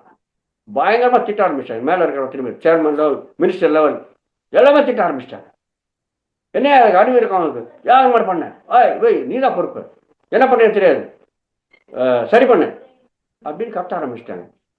எப்படி சரி பண்றதுன்னு எவனும் சொல்ல மாட்டேன்றான், எல்லாம் திட்டுறான், அவ்வளவுதான். ஏன்னா நான் பேசிக்கலா எலக்ட்ரிக்கல், இது முழுசா ஸ்ட்ரக்சரல் சிவில் படிச்சு அது வேறு சமாச்சாரம். ஆனா அவன் ஒழுங்கா வேலை பண்ணல, கான்ட்ராக்டர் ஒழுங்கா வேலை பண்ணல, ஆனா பொறுப்பு என்னுடையது. இக்கட்டான நிலைமை. என்ன பண்றது திட்டுறாங்க, என்ன பண்றது சொல்ல மாட்டேன்றாங்க, எல்லாம் திட்டுறாங்க. இல்லை தெரியாது, என்ன பண்றது தெரியாது, மினிஸ்டர் லெவல்ல திட்டுறாங்க எல்லாருமே. சரி, என்ன பண்ண தெரியாத. அப்பதாங்க பார்த்தீங்களா தொழிலில் தியானம் பண்ணுறது எப்படி வரும். அப்போதான் நான் உட்கார்ந்தேன் தியானத்தில். இதுக்கு என்ன தீர்வு? அப்போதான் எனக்கு இன்னர் வாய்ஸ் வழியா, உள்குரல் வழியா எனக்கு கிடைச்சிருக்குங்க மெசேஜ். நீ இன்னொரு கன்சல்டன்ட் அப்பாயின்ட் பண்ண, டிபார்ட்மெண்ட்ல நீ கன்சல்டன்ட் அப்பாயின்ட் பண்ண, அவங்க சொல்றபடி நீ வேலை பண்ண. அப்போ எந்த கன்சல்டன்ட் அப்பாயின்ட் பண்ணும்? ஏற்கனவே பில்டிங் பண்ணுறதுக்கு ஒரு கன்சல்டன்ட் கொடுத்தான். அவன் வந்து எனக்கு எனக்கு எனக்கு தெரியாது சார், அவன் பொறுப்பு எடுத்துக்கல, எனக்கு ரெஸ்பான்சிபிலிட்டி கிடையாது சார், நீங்கள் ஒழுங்காக வேலை பண்ணல, நான் பொறுப்பு எடுத்துக்க மாட்டேன். ஆனால் அவன் கை கழுவிட்டான். இப்போ டிபார்ட்மெண்ட்லேருந்து கன்சல்டன்ட் அப்பாயிண்ட் பண்ணு. அப்போ எங்கே இருக்கிற கன்சல்டன்ட் திருப்பி என் மேல் அதிகாரி சொன்னாங்க, பாருப்பா சென்னையில் இருக்காங்க இப்போ சில பேர், நீ போய் சேடு. அப்போ ஜார்க்கண்ட் ராஞ்சிலேருந்து நான் சென்னைக்கு வந்தேன். வந்து சென்னையிலேயே IIT retired professor, head of department, Chennai ஐஐடியில் head of department, plus Anna யூனிவர்சிட்டியில் இன்ஜினியரிங் காலேஜில் ஸ்ட்ரக்சரல் இன்ஜினியரிங்குடைய ஒர்க் பண்ணுற ஹெட் ஆஃப் டிபார்ட்மெண்ட். எங்கள் 2 பேரையும் பிடிச்சி, அவர் ஸ்ட்ரக்சரல் ஸ்பெஷலிஸ்ட் அவங்க, ஏன்னா ஸ்பேஸ் மாற்றில் எல்லாம் ஸ்ட்ரக்சர் தானே. அவங்க 2 பேரையும் அழைச்சிட்டு போனாங்க. நாங்கள் ராஞ்சிக்கு அழைச்சிட்டு போய் அவங்க சொன்னாங்க ரெக்டிஃபிகேஷன் ஒர்க்கு இந்த மாதிரி பண்ணிட்டு அவங்க டிராயிங் கொடுத்து பண்ணாங்க. ஸோ அவங்க சொன்னபடி நான் ரெக்டிஃபிகேஷன் ஒர்க் பண்ணாங்க. ஓகே, எல்லாம் பண்ணி முடிச்சாச்சு. பண்ணி முடிச்ச பிறகு திருப்பி இந்த இந்த இந்த ரூஃபு சாயாத நிற்கும் கேரண்டி எங்க இருக்கு? அதுக்கு என்ன பண்ணணும்? அதுக்கு டெஸ்ட் பண்ணணும் இல்லையா? டெஸ்ட் பண்ணி எப்படி டெஸ்ட் பண்ணணும்? ரூஃப் பண்ண லோட் பண்ணணும். பாருங்க, கொடை 200 அடிக்கு 150 அடி, அந்த மாதிரி கொடையை நம்ம லோட் டெஸ்ட் பண்ணணும். லோட் டெஸ்ட் பண்ணி இது சரியா வருமா இல்லையா அப்படின்ட்டு நம்ம நிரூபிக்கணும். அப்புறம் தான் முன்கூடி நம்ம நடந்து ரூஃப் ஃபுல்லாக போட முடியும், இல்லைன்னு போட முடியாது. அப்போ அவங்க சொன்னாங்க, ராஜு பாரியா, நாங்கள்லாம் புத்தகத்துலாம் படித்தோம், இது இந்த டெஸ்டிங் பண்ணுறது வந்து எப்படின்ட்டு புத்தகத்தில் படித்து நான் சொல்லிடுவேன், ஆனால் எப்படி பண்ண என்ன பண்ணணும் நீ தான் பண்ணணும் அப்படின்ட்டாங்க. 200 அடிக்கு 150 அடி குறைங்க. அது அது இரும்போட செஞ்சது, எல்லாமே ஸ்டீல் ஸ்ட்ரக்சர். சரி, ஓகே. அவங்க அவங்க இந்த மாதிரி நீங்கள் மெஷர்மெண்ட் பண்ணணும். அதாவது அந்த குறை மேலே நம்ம லோடு வச்சாக்க, சுமை வச்சாக்க அந்த குறையை வந்து சாயக்கூடாது திருப்பி. அதுதான் டெஸ்டிங். 200 அடிக்கு 150 அடி குறை, அது மாதிரி 6 குடைகள். அவங்க சொல்லிட்டாங்க இந்த மாதிரி பண்ணு அப்படின்ட்டு. நாங்கள் ஐஎஸ்ஐ ஸ்பெசிஃபிகேஷன் இது மாதிரி சொல்கிறதுப்பா, இது மாதிரி பண்ண முடியும். எப்படி பண்ணுறதுனா நீ தான் யோசிக்கணும். திருப்பி ஜானத்தில் வந்து உட்காந்துருக்காங்க, என்ன எப்படி பண்ணுறது அப்படி, எந்த இடத்துல என்னென்ன பண்ணுறது அப்படின்ட்டு. இப்போ தியானத்தில் எனக்கு வந்தது, இந்த மாதிரி இந்தந்த மீட்டர்ஸை வச்சு இந்தந்த இடத்துல நீ மீட்டர்ஸ் வச்சு நீ அந்த அந்த அதனுடைய அதனுடைய இந்த டிஃப்ளெக்ஷன் சொல்லுவோம். நம்ம டிஃப்ளெக்ஷனாக்க சாயிற தன்மை எப்படி அது சாயம்ன்றதை நம்ம அளக்கணும். அது எப்படி இருக்கும், அது எம்எம்ல இருக்கும், மில்லிமீட்டர்ல இருக்கும். மில்லிமீட்டர் எவ்வளோங்க, ஒரு சென்டிமீட்டர்ல 10வது. அந்த மில்லிமீட்டர் லெவலில் இருக்கிற அந்த கொடைய சாயிற சுமையோட சாயிற அந்த அந்த மில்லிமீட்டர் லெவலில் இருக்கிற அந்த அளவை நம்ம மெஷர் பண்ணோம். அவ்வளோ பெரிய கொடை. ஸோ தியானத்தில் தான் எனக்கு வந்திருக்கு, இந்த மாதிரி பண்ண நீ. ஸோ அதே மாதிரி நான் பண்ணேன், எல்லா அளவும் எடுத்தாச்சு. அவங்க சொல்ற அளவோட எந்த அளவுக்கு நம்ம போகலாம், சாயலாம், எந்த அளவுக்கு நம்ம சாயலாம்ன்ற சொன்ன அளவோட ரொம்ப ரொம்ப ரொம்ப கம்மியான அளவு தான் சாஞ்சிருக்கு. அது அவ்வளோ ஸ்ட்ரெங்காக பண்ணியிருக்கோம் நாங்கள். ரெக்டிஃபிகேஷன் சாஞ்சிருக்கு. அந்த ரிசல்ட்டை நான் திருப்பி நம்ம ஐஐடி ப்ரொஃபஸரை சொன்னது அவங்களுக்கு நான் அனுப்பிச்சேன். அவங்க ஆச்சரியப்பட்டாங்க, உண்மையா இது நாங்கள் இது வரையும் நாங்கள் எல்லாம் புத்தகத்தில் படித்தோம், நாங்கள் இந்த மாதிரி பண்ணோன்ட்டு சொல்லியிருக்கோம். சின்ன சின்ன செக்ஷன் பண்ணலாம், 1 மீட்டர் 2 மீட்டர்லாம் பண்ணலாம். நீ என்ன 200 அடிக்கு 150 அடி இருக்கிறப்போ ஒரு கொடையை நீ டெஸ்ட் பண்ணியிருக்க, நான் சொன்ன தவிர நீ ப்ராக்டிக்கலாக பண்ணியிருக்க, ரொம்ப அபூர்வமான விஷயம் இருக்கு. அவங்கள அப்ரிஷியேட் பண்ணாங்க, ரொம்ப அற்புதமாக இருக்கே அப்படின்ட்டு. ஸோ அந்த மாதிரி முழு ஸ்பேஸ் ஃப்ரேம் கம்ப்ளீட் பண்ணி, ரூஃப் கம்ப்ளீட் பண்ணி நாங்கள் ஏர்போர்ட்டை கமிஷன் பண்ணிட்டோங்க. யார் யார் திட்டினாங்களோ அவங்களே கடைசியில் அப்ரிஷியேட் பண்ணி எனக்கு அந்த வேலைக்காக பெஸ்ட் இன்ஜினியர் அவார்ட். எப்படி தியானத்தினால பார்த்தீங்களா, தொழில் எப்படி வருது பாருங்க. எனக்கு அட்டா வந்திருக்கு. தியானம் நீங்க பண்ணீங்கன்னாக்க உங்களுக்கு என்ன தகுதி இருக்கோ அது உங்களுக்கு ஆட்டோமேட்டிக்கா வந்து சேரும். கேட்டா போதும், சிம்பிளா வந்து சேர்ந்துடும். சிம்பிளா தியானம் பண்ணுங்க, அவ்வளவுதான். திட்டவங்க அத்தனை வச்சு மினிஸ்டர் லெவலில் திட்டாங்க. ஆனா ரெக்டிஃபை பண்ண பிறகு எனக்கு ஆல் இண்டியா லெவலில் பெஸ்ட் இன்ஜினியர் அவார்டு கிடைச்சிருக்கு. அத்தனை பேர் ஆச்சரியப்பட்டாங்க. நான் எலக்ட்ரிக்கல் ஆளு, ஒரு சிவில் இன்ஜினியர் பண்ணணும், சிவில் இன்ஜினியரோட ரொம்ப அற்புதமாக பண்ணியிருக்காங்க. பேசிக்கலா ஜெனரல் மேனேஜர் சிவில் தான் இருப்பாங்க எல்லாமே, எலக்ட்ரிக்கலா இருக்கிறவங்க ரொம்ப கம்மி. ஒரு எலக்ட்ரிக்கல் ஜெனரல் மேனேஜரா இருக்கிறவன் சிவில் ஜெனரல் மேனேஜர் பண்றதோட ரொம்ப அற்புதமா பண்ணியிருக்கான்.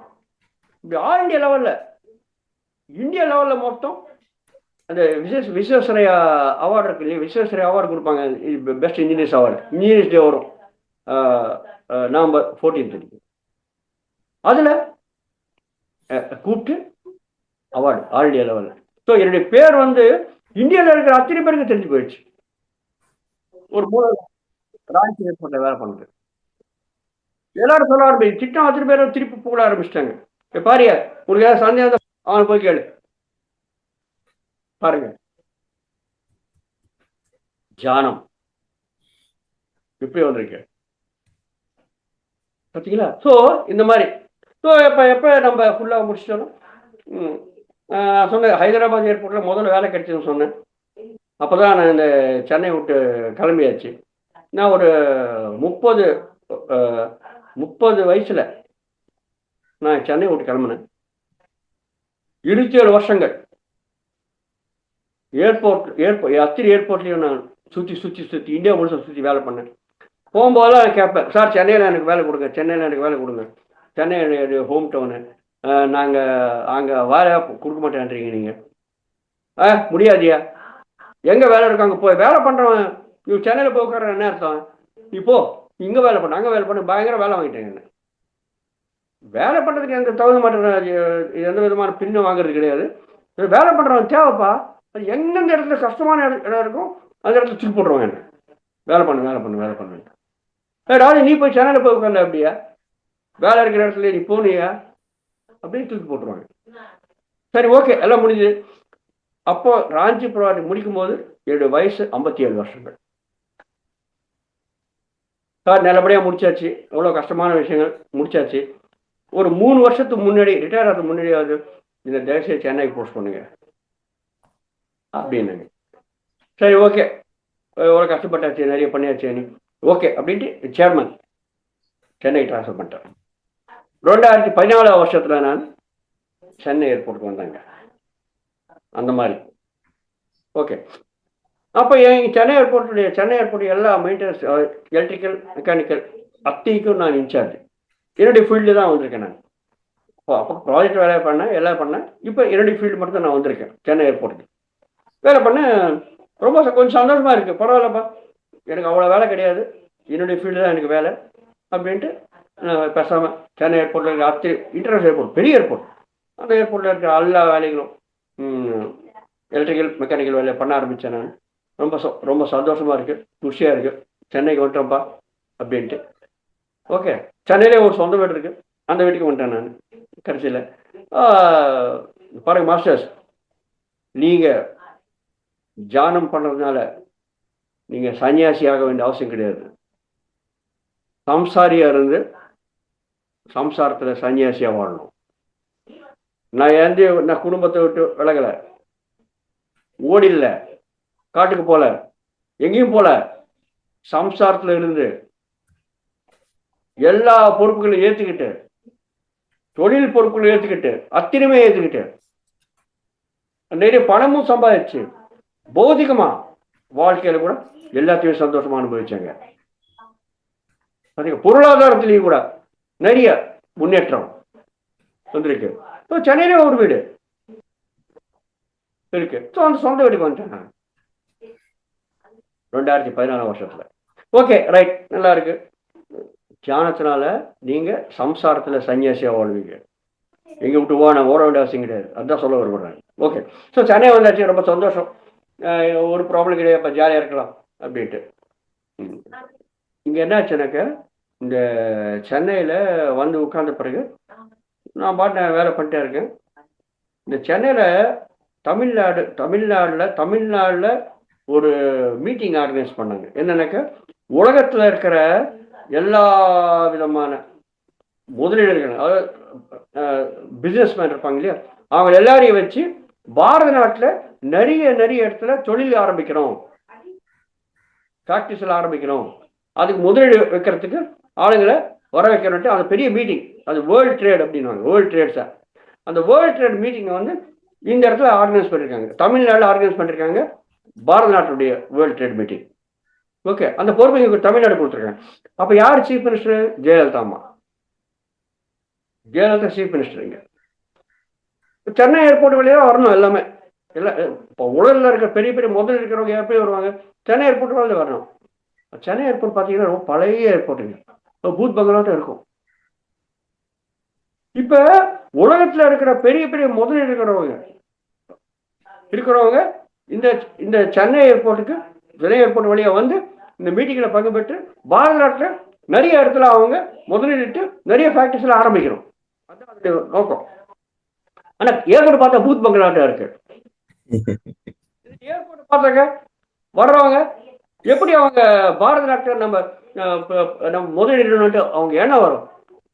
ஏர்போர்ட்டே சரி கிடையாதுயா, இவன் என்ன பண்ண போறான் பாரத நாட்டில்? வாங்கி போயிடுவான். அதான் கெட்ட பேர் வரும் இல்லையா?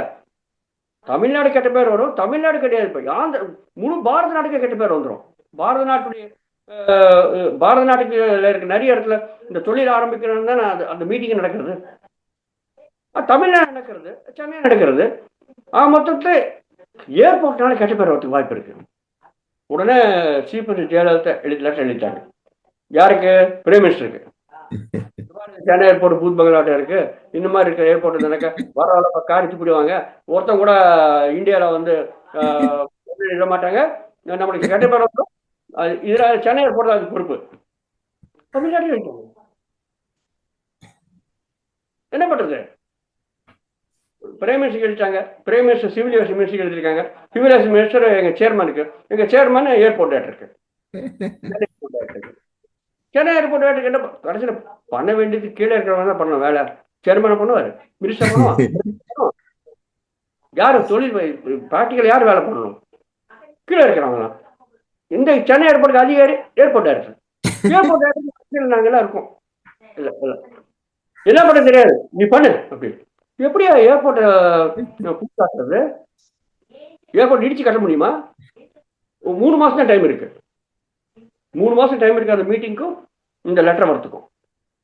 3 மாசத்துல ஏர்போர்ட் இடிச்சு கட்ட முடியுமா? எங்களுக்கு தெரியாது. சென்னை ஏர்போர்ட்ல வரவங்க சென்னை ஏர்போர்ட் பத்தி சொல்லக்கூடாது, ரொம்ப திருப்தியா வரணும், போகணும்.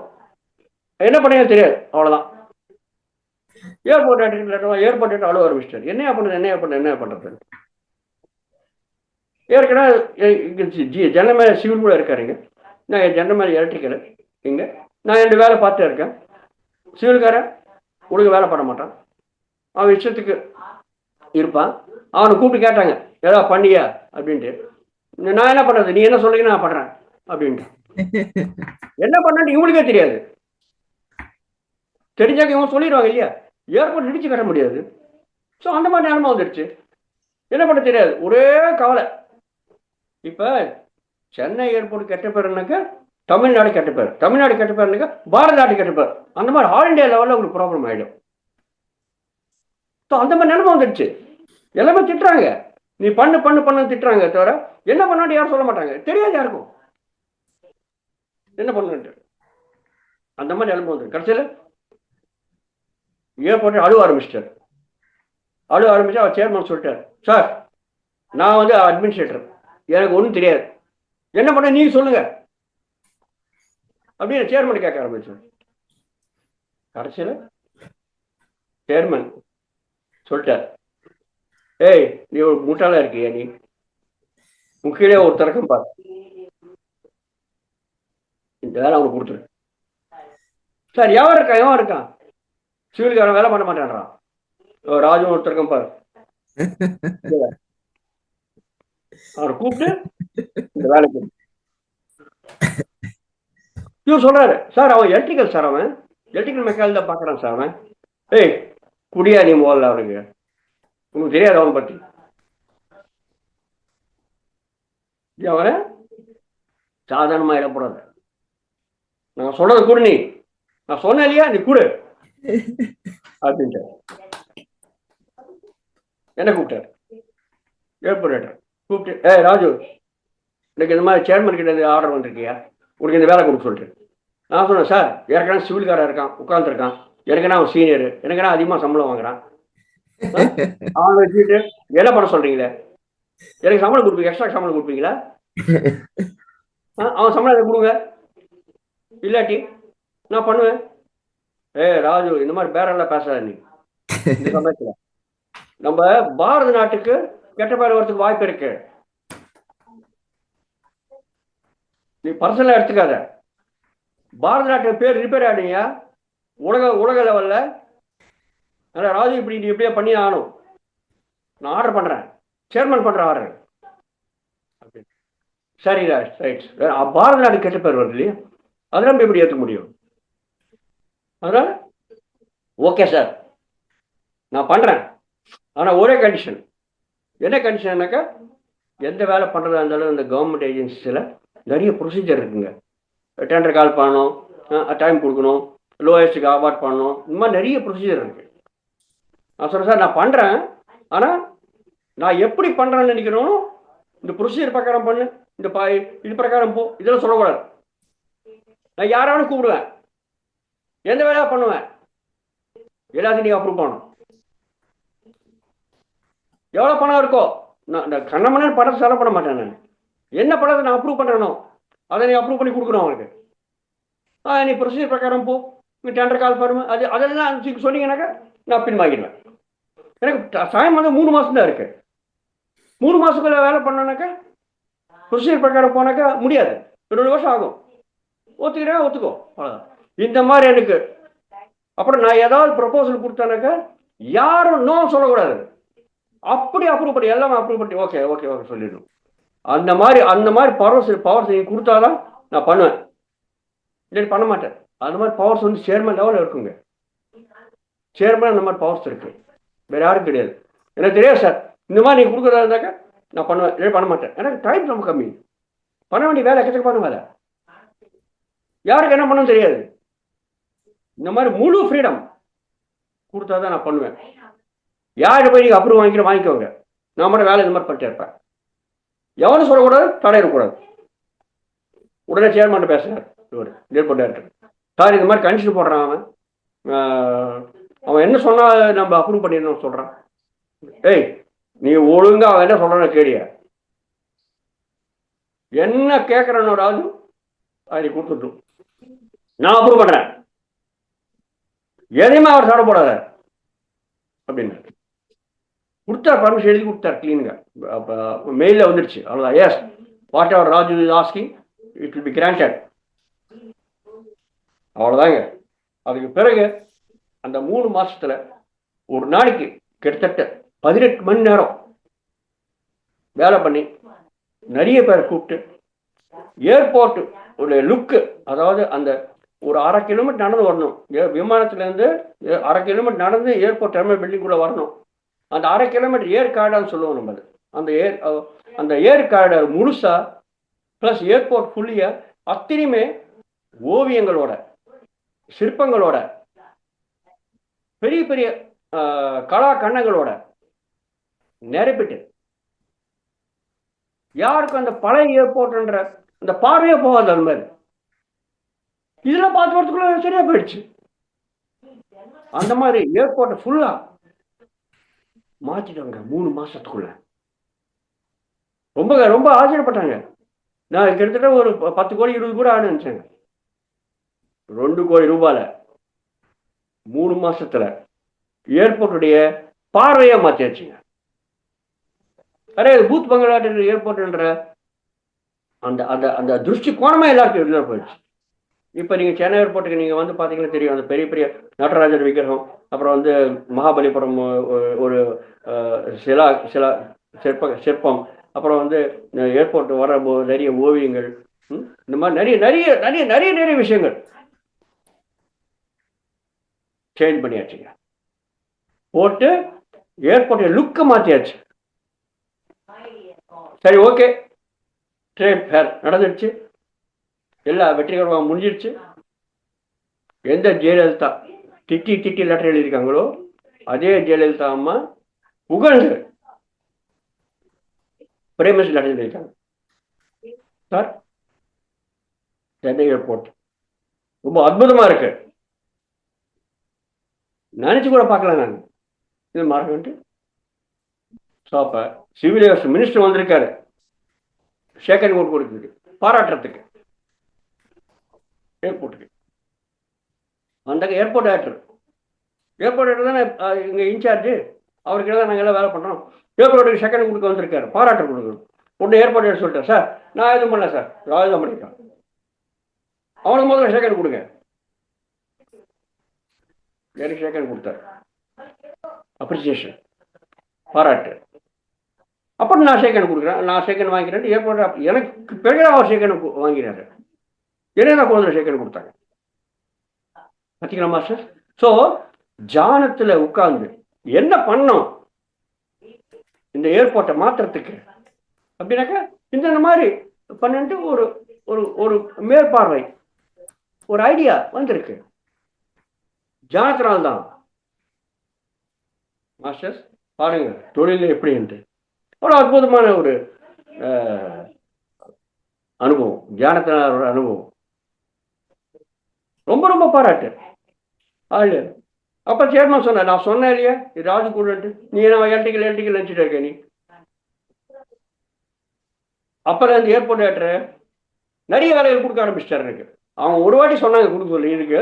இங்க மற்ற எல்லா வேலையும் எவன் எந்தெந்த டிபார்ட்மெண்ட் ஒழுங்கா வேலை பண்ண முடியல, ஐடி எவன் வேலை பண்ண ஒழுங்கா வேலை பண்ணியும் அந்த டிபார்ட்மெண்ட் கத்துட்டு பேர் வந்து கேட்ட கால் பண்ண, ஏ நீ ராஜு பார்த்தா தான் நான் கையில் போடுவேன் அப்படின்னு சொல்ல ஆரம்பிச்சிட்டேன். ஒரு பெரிய தலைவலி ஆயிடுச்சு. ஓகே, என்ன சொல்ல வந்த எனக்கு, தியானம் பண்ணாக்க எப்படி இந்த தொழில் எப்படி நம்மளுக்கு கை கொடுக்கறது, அந்த விஷயம். ஓகே மாஸ்டர்ஸ், இன்னொரு சின்ன விஷயம், இன்னொரு சின்ன உதாரணம் சொல்லிட்டு நான் இப்படி சொல்லி போனாக்க எத்தனை மணிக்கணக்கில் சொல்லலாம். ஆனால் இன்னொரு ஒரு முக்கியமான சம்பவத்தை நான் சொல்லி முடிச்சிடுறேன். நான் 2015 டிசம்பர் மாதத்தில் பெரிய புயல் வந்திருக்குங்க சென்னையில். 2015 டிசம்பர் 2ஆம் தேதி, 3ஆம் தேதி, 4ஆம் தேதி, 5ஆம் தேதி கரெக்டாக. இப்போ கூட இந்த வருஷம் கூட வந்திருக்கு, நீங்கள் பார்த்தீங்கன்னா இந்த பெரிய பெரிய புயல் வந்திருக்கு இந்த வருஷம் கூட. 2015 வந்த புயல் ரொம்ப பெரிய, ரொம்ப ரொம்ப கோரமான நிலவையில் நம்மளை சென்னை உருவாக்கிடுச்சுங்க. எல்லாம் இந்த பார்த்தீங்கன்னா நிறைய ஃபர்ஸ்ட் ஃப்ளோர் வரையும் தண்ணி வந்துருச்சுங்க எல்லாருக்கும். ஓகே சார், அதான் தானே புயல் சார். தானே புயல் சார். தானே புயல், தானே புயல். ஸோ அந்த நானும் இன்சார்ஜ் சென்னை ஏர்போர்ட் எல்லாமே ஃபுல்லாக. இப்போ நீங்கள் பார்த்தீங்கன்னா இந்த இன்டர்நேஷ்னல் ஏர்போர்ட்டில் நிறைய எக்யூப்மெண்ட்ஸ், அது கன்வேயர் பெல்ட்ஸு, அப்புறம் வந்து அந்த electrical system 11,000 volts, 11,000 volt system, பெரிய பெரிய வோல்டேஜ் சிஸ்டம். அது எல்லாமே பேஸ்மெண்ட்டில் இருக்குங்க. பேஸ்மெண்ட்னாக்க இந்த கிரவுண்ட் லெவல்லேருந்து தரைமட்டத்துலேருந்து கிட்டத்தட்ட ஒரு 5 அடி கீழே இருக்குங்க. எல்லா கண்ட்ரோல் சிஸ்டம், கன்வேயர் பெல்ட்ஸு, நிறைய எக்யூப்மெண்ட்ஸு எல்லாம் அதுக்குள்ளே இருக்குது, கீழே இருக்குது, தரைமட்டத்துலேருந்து 5 அடி கீழே. இந்த புயல்னால என்ன ஆச்சு, சென்னை ஏர்போர்ட் பக்கத்தில் பார்த்தீங்கன்னா அடையார் ரிவர் போயிட்டே இருக்கும் பக்கத்துலேயே. அந்த அடையார் ரிவர் வெள்ளம் வந்து எக்கச்சக்கமாக, அந்த வெள்ளம் வந்து ரன்வே முழிடுச்சுங்க. கண்டினியூஸாக 3 நாள் தொடர்ந்து தண்ணி மழை அடி நடிச்சே இருக்கு. ரன்வே முழிடுச்சு. ரன்வே ஃபுல்லாக, ரன்வே லைட்டிங் எல்லாம் இருக்கும் ஃபுல்லாக. ரன்வே 2 சைட்லையும் லைட் இருக்கும். நீங்கள் பார்த்தீங்க நைட்டில் எப்படி விமானம் உள்ளே இறங்கும், ரன்வே இருக்கு கணக்கு எப்படி தெரியும், காலையிலனாக்க வெளிச்சத்தில் பார்க்கலாம் எந்த இடத்துல விமானத்தை இறக்கணும்ன்ட்டு. நைட்டில் எப்படி தெரியும், 2 லைட்டும், ரன்வே இந்த பக்கம் அந்த பக்கம் லைட் இருக்கும், ஒரு பாதை லைட் இருக்கும். கண்டினியூஸாக பார்த்தீங்கன்னா ஃபுல் லைட்ஸ் அப்படியே ஃபுல்லாக இருக்கும். இப்போ இந்த 2 லைட் நடுவில் நம்ம விமானத்தை இறக்கலாம் அப்படின்ட்டு பைலட் தெரியும். ஓகே, இப்போ ரன்வே முடிச்ச மொழி போயிடுச்சு, லைட் எல்லாம் முடிவிடுச்சு, கம்ப்ளீட்டாக எல்லாம் முடிவிடுச்சு. பயங்கர ரன்வே முடிவிடுச்சுனாக்க விமானங்கள்லாம் அப்படியே பறவை ஆட்டம், ஒரு போட் ஆட்டம் அப்படியே மிதச்சு. விமானங்கள் அப்படியே ஒரு டப்பாட்டு தான் இருக்கு இல்லையா, அது ஃபுல்லாக அப்படியே மிதந்து அப்படியே போய் ரன்வே நம்ம ஏர்போர்ட்டுடைய காம்பவுண்டோட போய் இடிச்சுட்டு நிற்கிறதுங்க விமானங்கள். அவ்வளோ தண்ணி வந்துடுச்சு. 3 நாள் கண்டினியூஸாக நாங்கள்லாம் வீட்டுக்கு போனோம். வீட்டிலேருந்து போனவங்க 3 நாள் வரவே இல்லை, வீட்டுக்கு வர முடியல. எனக்கு ட்ரெயின் நின்றுடுச்சு, தண்டவாளக்குள்ள தண்ணி, நிறைய மரங்கள் வந்துடுச்சு, ரோடில் போகிற போக்குவரத்து நின்று போயிடுச்சு. இவ்வளோ பயங்கரமான ஒரு நிலைமை போயிட்டு. இப்போ என்ன இருக்கு, பேஸ்மெண்ட்டுக்கு, அதாவது அது கிரவுண்ட் லெவலுக்கு 15 அடி கீழே இருக்குல்ல, பேஸ்மெண்ட்டில் தான் எல்லாம் இருக்கு. பேஸ்மெண்ட்டில் தண்ணி ஊற ஆரம்பிச்சிச்சு, ஊற்று தண்ணி கடலாட்டம் வந்துடுச்சு. மேலேயும் தண்ணி, கீழே இருந்து தண்ணி. என்ன பண்ணோம் அப்படியே விட்டோம், கீழே இருக்கிற அந்த 11,000 வோல்ட்ஸ் பவர் சிஸ்டம் அத்தனையுமே தண்ணி நிறைஞ்சிருச்சு. இனி ஏர்போர்ட்டை வந்து அவ்வளோ சீக்கிரம் நம்மளால ஆன் பண்ண முடியாது, மாசக்கணக்கில் போயிடும்.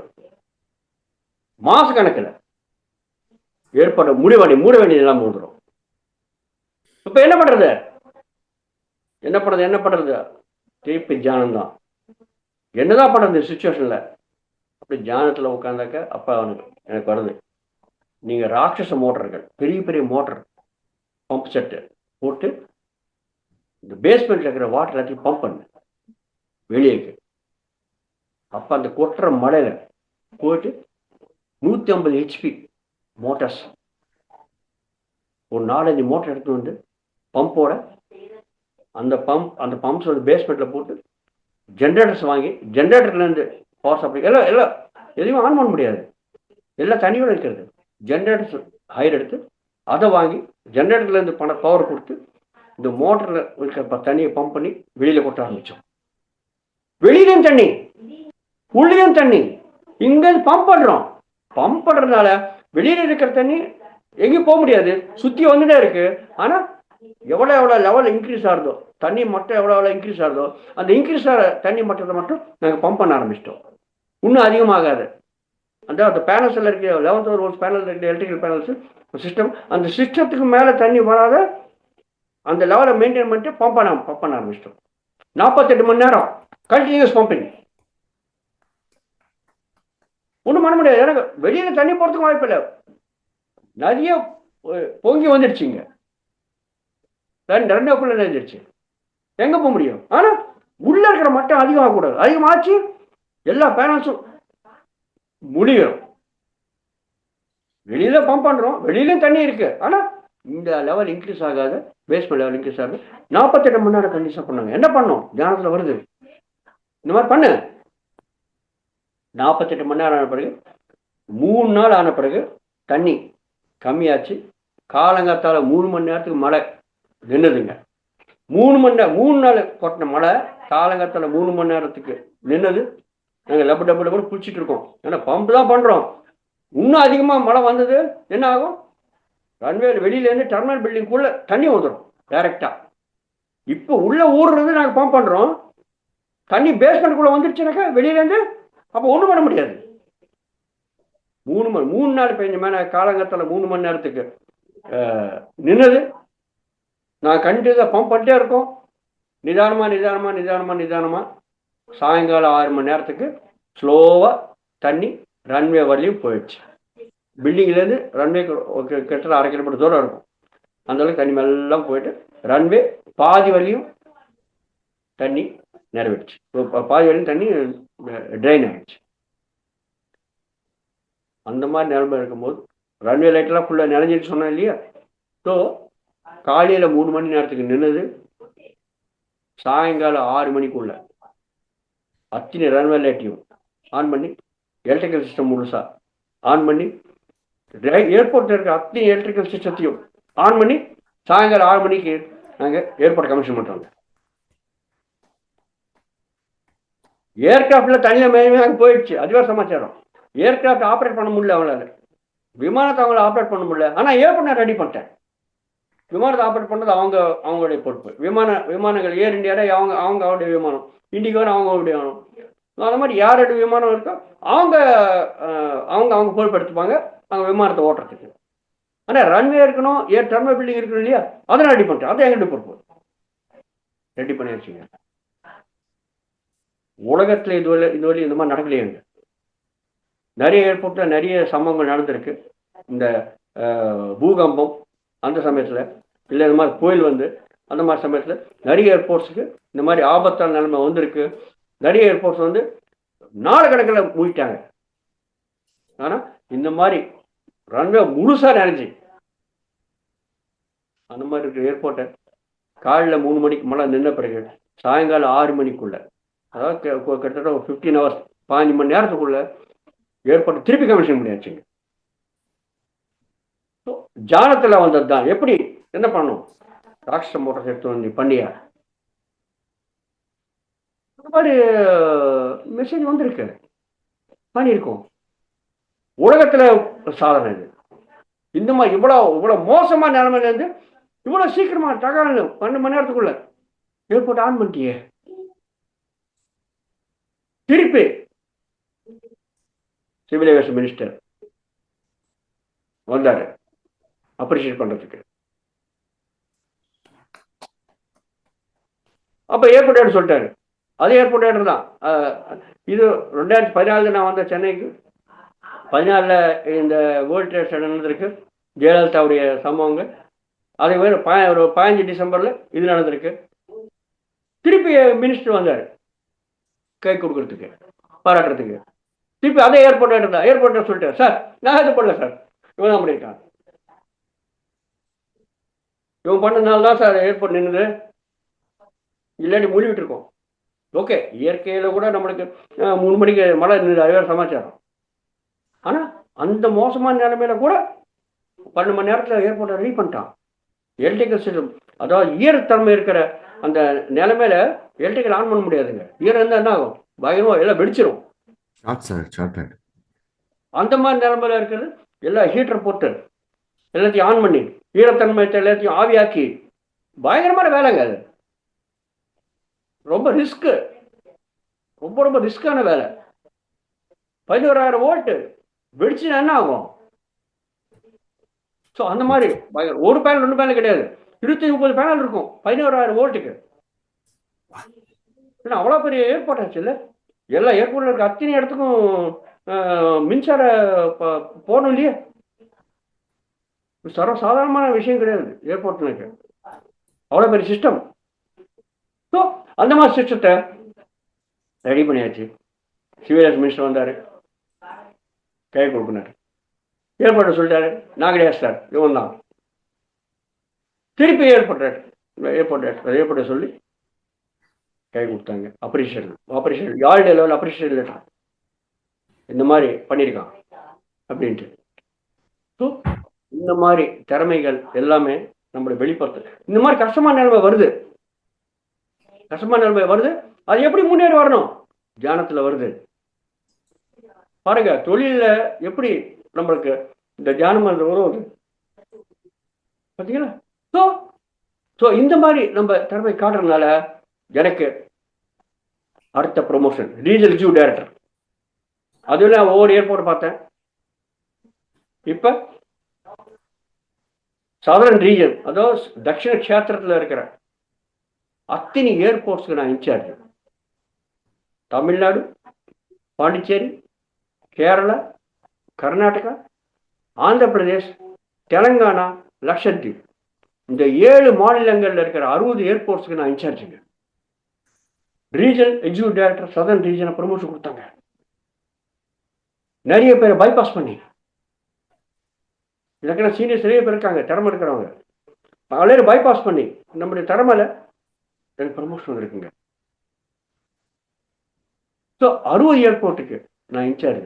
அந்த 60 ஏர்போர்ட்டில் என்ன நடந்தாலும் A to Z அத்தனையுமே, air traffic control, communication, engineering, civil, electrical, mechanical, IT, அப்புறம் அந்த ஹெச்ஆர், ஃபைனான்ஸு,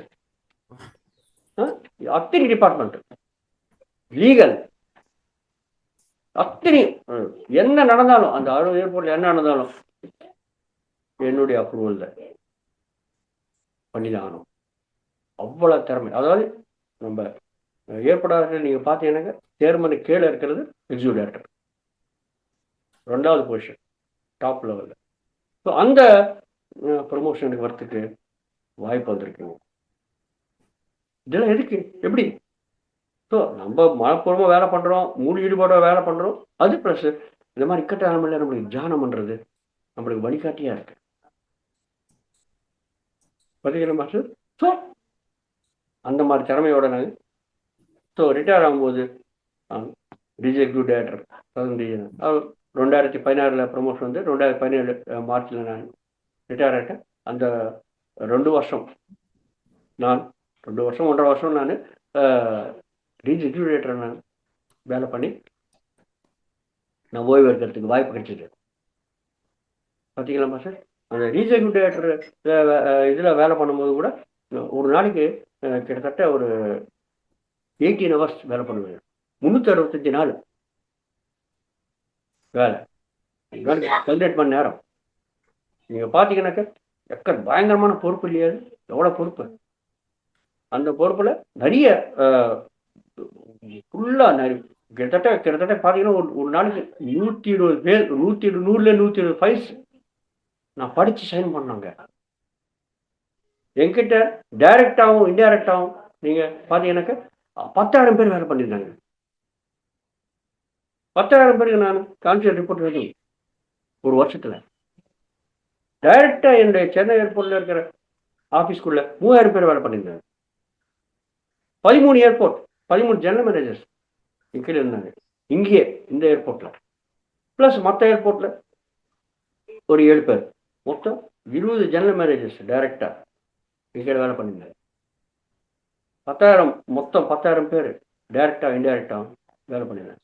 20 ஒரு நாளைக்கு 18லேருந்து 20 மணி நேரம் நான் வேலை பண்ணுறது.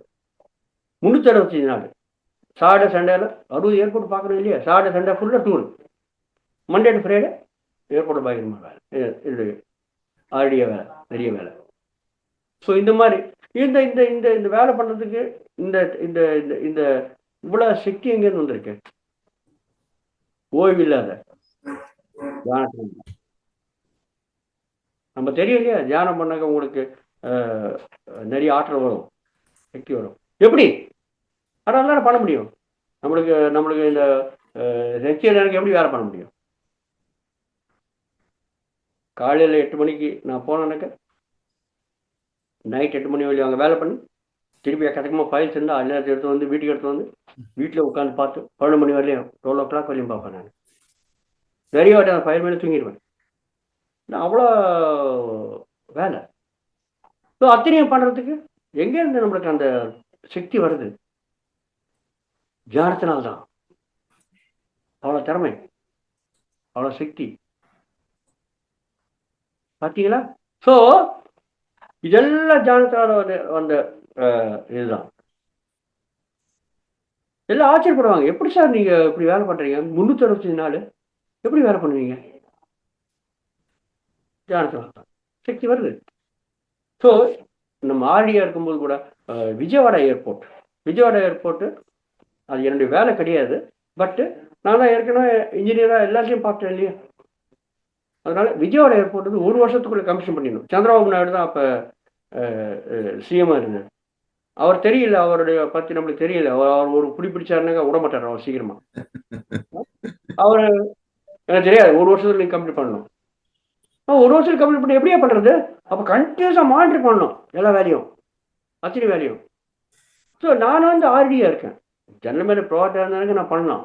நான் ஆர்டியாக இருக்கேன். ஆனால் எனக்கு இருக்கிற எக்ஸ்பீரியன்ஸுக்கு உன்னை விட மாட்டேன், நீ போய் மானிட்டர் பண்ணு விஜயவாடா ஏர்போர்ட்டை. சனிக்கிழமை ஞாயிற்றுக்கிழமை எல்லா சனி ஞாயிறில் நான் Vijayawada airport tour. Additional work இருக்குது. நீ பண்ணையா, நீ பண்ணனாக்கா நடக்காதியா? அது உன் வேலை கிடையாது, ஆனால் நீ பண்ணி ஆகணும். ஏன்னா உங்கள் ஏற்கனவே நீ பண்ணி எல்லாம் ப்ரூவ் பண்ணியிருக்க. இந்த மாதிரி நீ பண்ணி ஆகணும். திருப்பி Vijayawada airport Saturday Sunday full கிட்ட 8 மாதம் வந்து நான் போயிட்டு ரிட்டையர் ஆகிறதுக்கு முன்னாடி 1 வருஷத்துக்குள்ள கம்ப்ளீட் பண்ண 1 வருஷத்துக்கு கம்ப்ளீட் பண்ணியாச்சு. கமிஷன் பண்ணியாச்சு. புதிய ஏர்போர்ட் விஜயவாடா ஏர்போர்ட், பார்த்தீங்களா? ஸோ இந்த மாதிரி சக்தி எல்லாம் முடிச்ச பிறகு 2017 மார்ச் 2017 மார்ச் ரிட்டையர் ஆனேன். ரிட்டையர் ஆகிறதுக்கு 3 மாதம் முன்னாடி எங்கள் ஆளுங்க ஏப்ரல் 1 நான் ரிட்டையர் தான். எங்கள் ஆளுங்க விடலை. என்ன 3 மாதம் முன்னாடிலேருந்து பிடிக்க ஆரம்பிச்சிட்டாங்க. ரிட்டையர் ஆன அப்புறம் கூட நீங்கள் வந்து வேலை பண்ணீங்க, நீங்கள் கான்சன்ட்ரேட்டாக வேலை பண்ணணும். 1 மாதத்துக்கு 2 லட்சம் ரூபாய் சம்பளம். நான் சொல்லிட்டேன், சார் எனக்கு ஒன்றும் தேவை கிடையாது சார், பணம் வேலை போகும் சார், என்னை விட்டுருங்க சார் பேசாமல். 2 லட்ச ரூபா கொடுக்குறேன் பணம், நீ ஒரு வேலையும் பண்ணுவானா? சென்னை ஏர்போர்ட்லேயே உட்காரு. சென்னை ஏர்போர்ட்டில் உட்காந்து சென்னை சதன் டெல்லியில் இருக்க அத்தனை ப்ராஜெக்டும் நீ இப்போ அத்தனையுமே நீ மாற்றம் பண்ணணும். நீ தான் இன்சார்ஜாக இருப்ப சார். ஒன்றும் தேவை கிடையாது சார், என்னை விட்டுருங்க, நீங்கள் பணம் போதும். 2 லட்ச ரூபா பணம் கொடுக்குறேன், என்ன ப்ராப்ளம் உனக்கு சார்? உங்களுக்கு பணம் தேவை, உங்களுக்கு தேவை இருக்கு. இப்போ இந்த 24 2001 2017 வரையும் நான் தியானத்தை மட்டும் உள்ளங்க பண்ணுறது உள்ள எப்பப்போ திறமை இருக்கு அத்தனை பேர் கற்றுக் கொடுக்குறது உள்ள அந்த அந்த அந்த இது நான் உறவே இல்லை. நான் சொல்லிட்டேன், ஏன் வரமாட்டேன்றார். தேவையில்லை சார், எனக்கு நான் வந்து முதல்ல ஆன்மீக ஸ்பிரிச்சுவல் ஃபீல்டில் இருக்கேன். நிதானமாக ரிட்டையர் ஆன பிறகு நீ எவ்வளோ சம்பளம் கொடுத்தாலும் எனக்கு தேவை கிடையாது. நான் முழுசாக தியான பிரச்சாரத்தில் ஈடுபடுவேன். அதுதான் லட்சியமாக வச்சுக்கிட்டு நான் இருக்கேன். ஸோ என் வாழ்நாள் முழுக்கையும் இனிமேல் தியானம் பண்ணுறது, தியானம் கற்றுக் கொடுக்கறது, தியானத்தை கொடுக்கறது, தியான பிரச்சாரம் பண்ணுறது, தியான பிரச்சாரத்துக்கு தேவை இருக்கிற அத்தனை விதமான காரியங்கள் பண்ணுறது தான் என்னுடைய வாழ்க்கையோட லட்சியமாக நான் வச்சுருக்கேன் இனி. அப்படின்ட்டு அது எந்த பொறுப்பை நான் ஏற்றுக்கிறேன். உங்களுக்கு வேணும்னாக்க நான் ஃப்ரீயாக வேலை பண்ணுறேன், சம்பளம் வேணும். நான் சென்னையில் இருக்கிறதா நான் ஃப்ரீயாக வேலை பண்ணுறேன், அட்வைஸராக இருப்பேன், வேலை பண்ணுறேன். ஃப்ரீயாக போய் வேலை வாங்கிப்பாங்க, வேலை வாங்கிக்க மாட்டாங்க இல்லையா சார்? எத்தனை பேர் கேட்குறாங்க, அடையிறாங்க, வேலை வேணும் வேலை வேணும், ரிட்டையர் ஆகிற பிறகு கூட அவங்களுக்கு கொடுக்கல. எனக்கு எதுக்கு? நான் வேலை வேணாம்னு சொல்கிறேன். ஒரு அப்பாயின்மெண்ட் ஆர்டர் வீட்டுக்கு அனுப்பிச்சிடுறேன், மெயில் அனுப்பிச்சிடுறேன். இது வந்து 1 ஏப்ரல் 1 ஜாயின் பண்ணிடுறேன். சார் வேணாம் சார், வேணாம் சார், வேணாம் சார். சேர்மன் லெவலில் ப்ரெஷர் கொடுத்தாங்க, நீ வரணும் வரணும் வரணும்ட்டு. தேவையில்ல சார், நிறைய பேர் இருக்காங்க, பண்ணிட்டோம், அதில் என்ன இருக்குது? ஸோ அந்த மாதிரி என்னுடைய தியானத்தினால என்னுடைய வாழ்க்கையை பாருங்க எந்த அளவுக்கு நம்ம முன்னேற முடியும். பௌதிகமாக கூட நான் முன்னேற இருக்கேன், பொருளாதார விஷயத்துல முன்னேற இருக்கேன், தொழில முன்னேற இருக்கேன் தியானத்தினால. ஸோ இப்போ யார் யாரை கூப்பிடுறாங்களோ இது மாதிரி ஜூம் செக்ஷனில் வர்றது, இல்லாட்டி சென்னையில் நிறைய சென்டர்ஸ் எல்லாம் இருக்குது, அங்கெல்லாம் போயிட்டு தியானம் சொல்கிறது, சாட்டர்டே சண்டே இல்லை யார் எப்போ யாராவது கூப்பிடுறாங்களோ அப்போ பண்ணுறது. 2020 வருஷத்தில் நாங்கள் சென்னை என் வீட்டு மேலே பிரமிடு கட்டியிருக்கோம். அந்த பிரமிடு கூட பத்ரி சார் வந்து ஓப்பன் பண்ணார். கரெக்டாக டிசம்பர் மாதம் 10ஆம் தேதி. இன்னியோட அது 5 வருஷம் ஆச்சுங்க. பத்ரி சார் ஓப்பன் பண்ணியிருக்கார் வந்து, பார்த்தீங்களா? ஸோ மேலே மொட்டை மாடி ஆட்டம் போட்டு அது மேலே மாடி தோட்டம்லாம் வச்சுட்டு நடுவில் பிரமிடு இருக்கும், ரொம்ப அற்புதமாக இருக்கும், இயற்கையில் பண்ணுற மாதிரி இருக்கும். பஸ் சார் வந்தார், பார்த்தார், என்ன ரொம்ப இயற்கையில் வந்திருக்கேன், காட்டு எடுத்து வந்து மாடி மேலே வச்சுருக்கேன், அவ்வளோ அற்புதமாக இருக்குது. ரொம்ப திருப்தி, மன திருப்தி வாழ்க்கையில். இது மாதிரி நம்ம தியானத்தால் முடிஞ்சிருக்கோம். ஸோ அதில் கூட எவ்ரி சண்டே ஞாயிற்றுக்கிழமை 5லேருந்து 7 நான் தியானம் பண்ண வைக்கிறது, தியானம் கிளாஸ் சொல்கிறது சண்டே. மற்ற நாளில் யார் யார் எங்கே கூப்பிடுறாங்களோ, இப்போ கரோனா வந்து ஜூம் செக்ஷன் நிறைய வந்துடுச்சு, ஸோ ஜூம் செக்ஷனில் சொல்கிறது. ஸோ இந்த மாதிரி கண்டினியூஸாக நான் தெலுங்கில் சொல்கிறது, தமிழில் சொல்கிறது, ஹிந்தியில் சொல்கிறது, ஆங்கிலத்தில் சொல்கிறது, இந்த 4 மொழிகளில் சொல்கிறதுக்கு எனக்கு வாய்ப்பு கிடைக்கிறது. யார் என்ன சொல்கிறாங்களோ, யாராவது எனக்கு எங்கே கூப்பிடுறாங்களோ அங்கே போய் சொல்கிறது. இந்த மாதிரி இனிமேல் வாழ்க்கையுடைய கடைசி நொடி வரலையும் தியான பிரச்சாரத்தில் இருந்து நான் வாழ்க்கையை முன்னேறணும், முடிச்சுக்கணும்ன்ட்டு நான் முடிவு பண்ணி இந்த பாதையில் நான் பயணம் செய்கிறேன். இதுதான் மாஸ்டர் என்னுடைய ஆன்மீக அனுபவம். எவ்வளோ தூரத்துக்கு இது உங்களுக்கு ஊக்கத்தை கொடுக்கும்ன்றது அவங்கவுங்க ஏற்றுக்கலாம், ஒன்றும் ப்ராப்ளம் கிடையாது. ஓகே சார், இந்த வாய்ப்பு கொடுத்த மகாதார் பாபா ஃபவுண்டேஷனுக்கும் நீங்கள் கேட்குற அத்தனை பேருக்கும் நான் நன்றி தெரிவிச்சுக்கிட்டு என்னுடைய ஆன்மீகத்தை நான் முடிச்சுக்கிறேன். தற்சமயம் முடிச்சிருக்கு.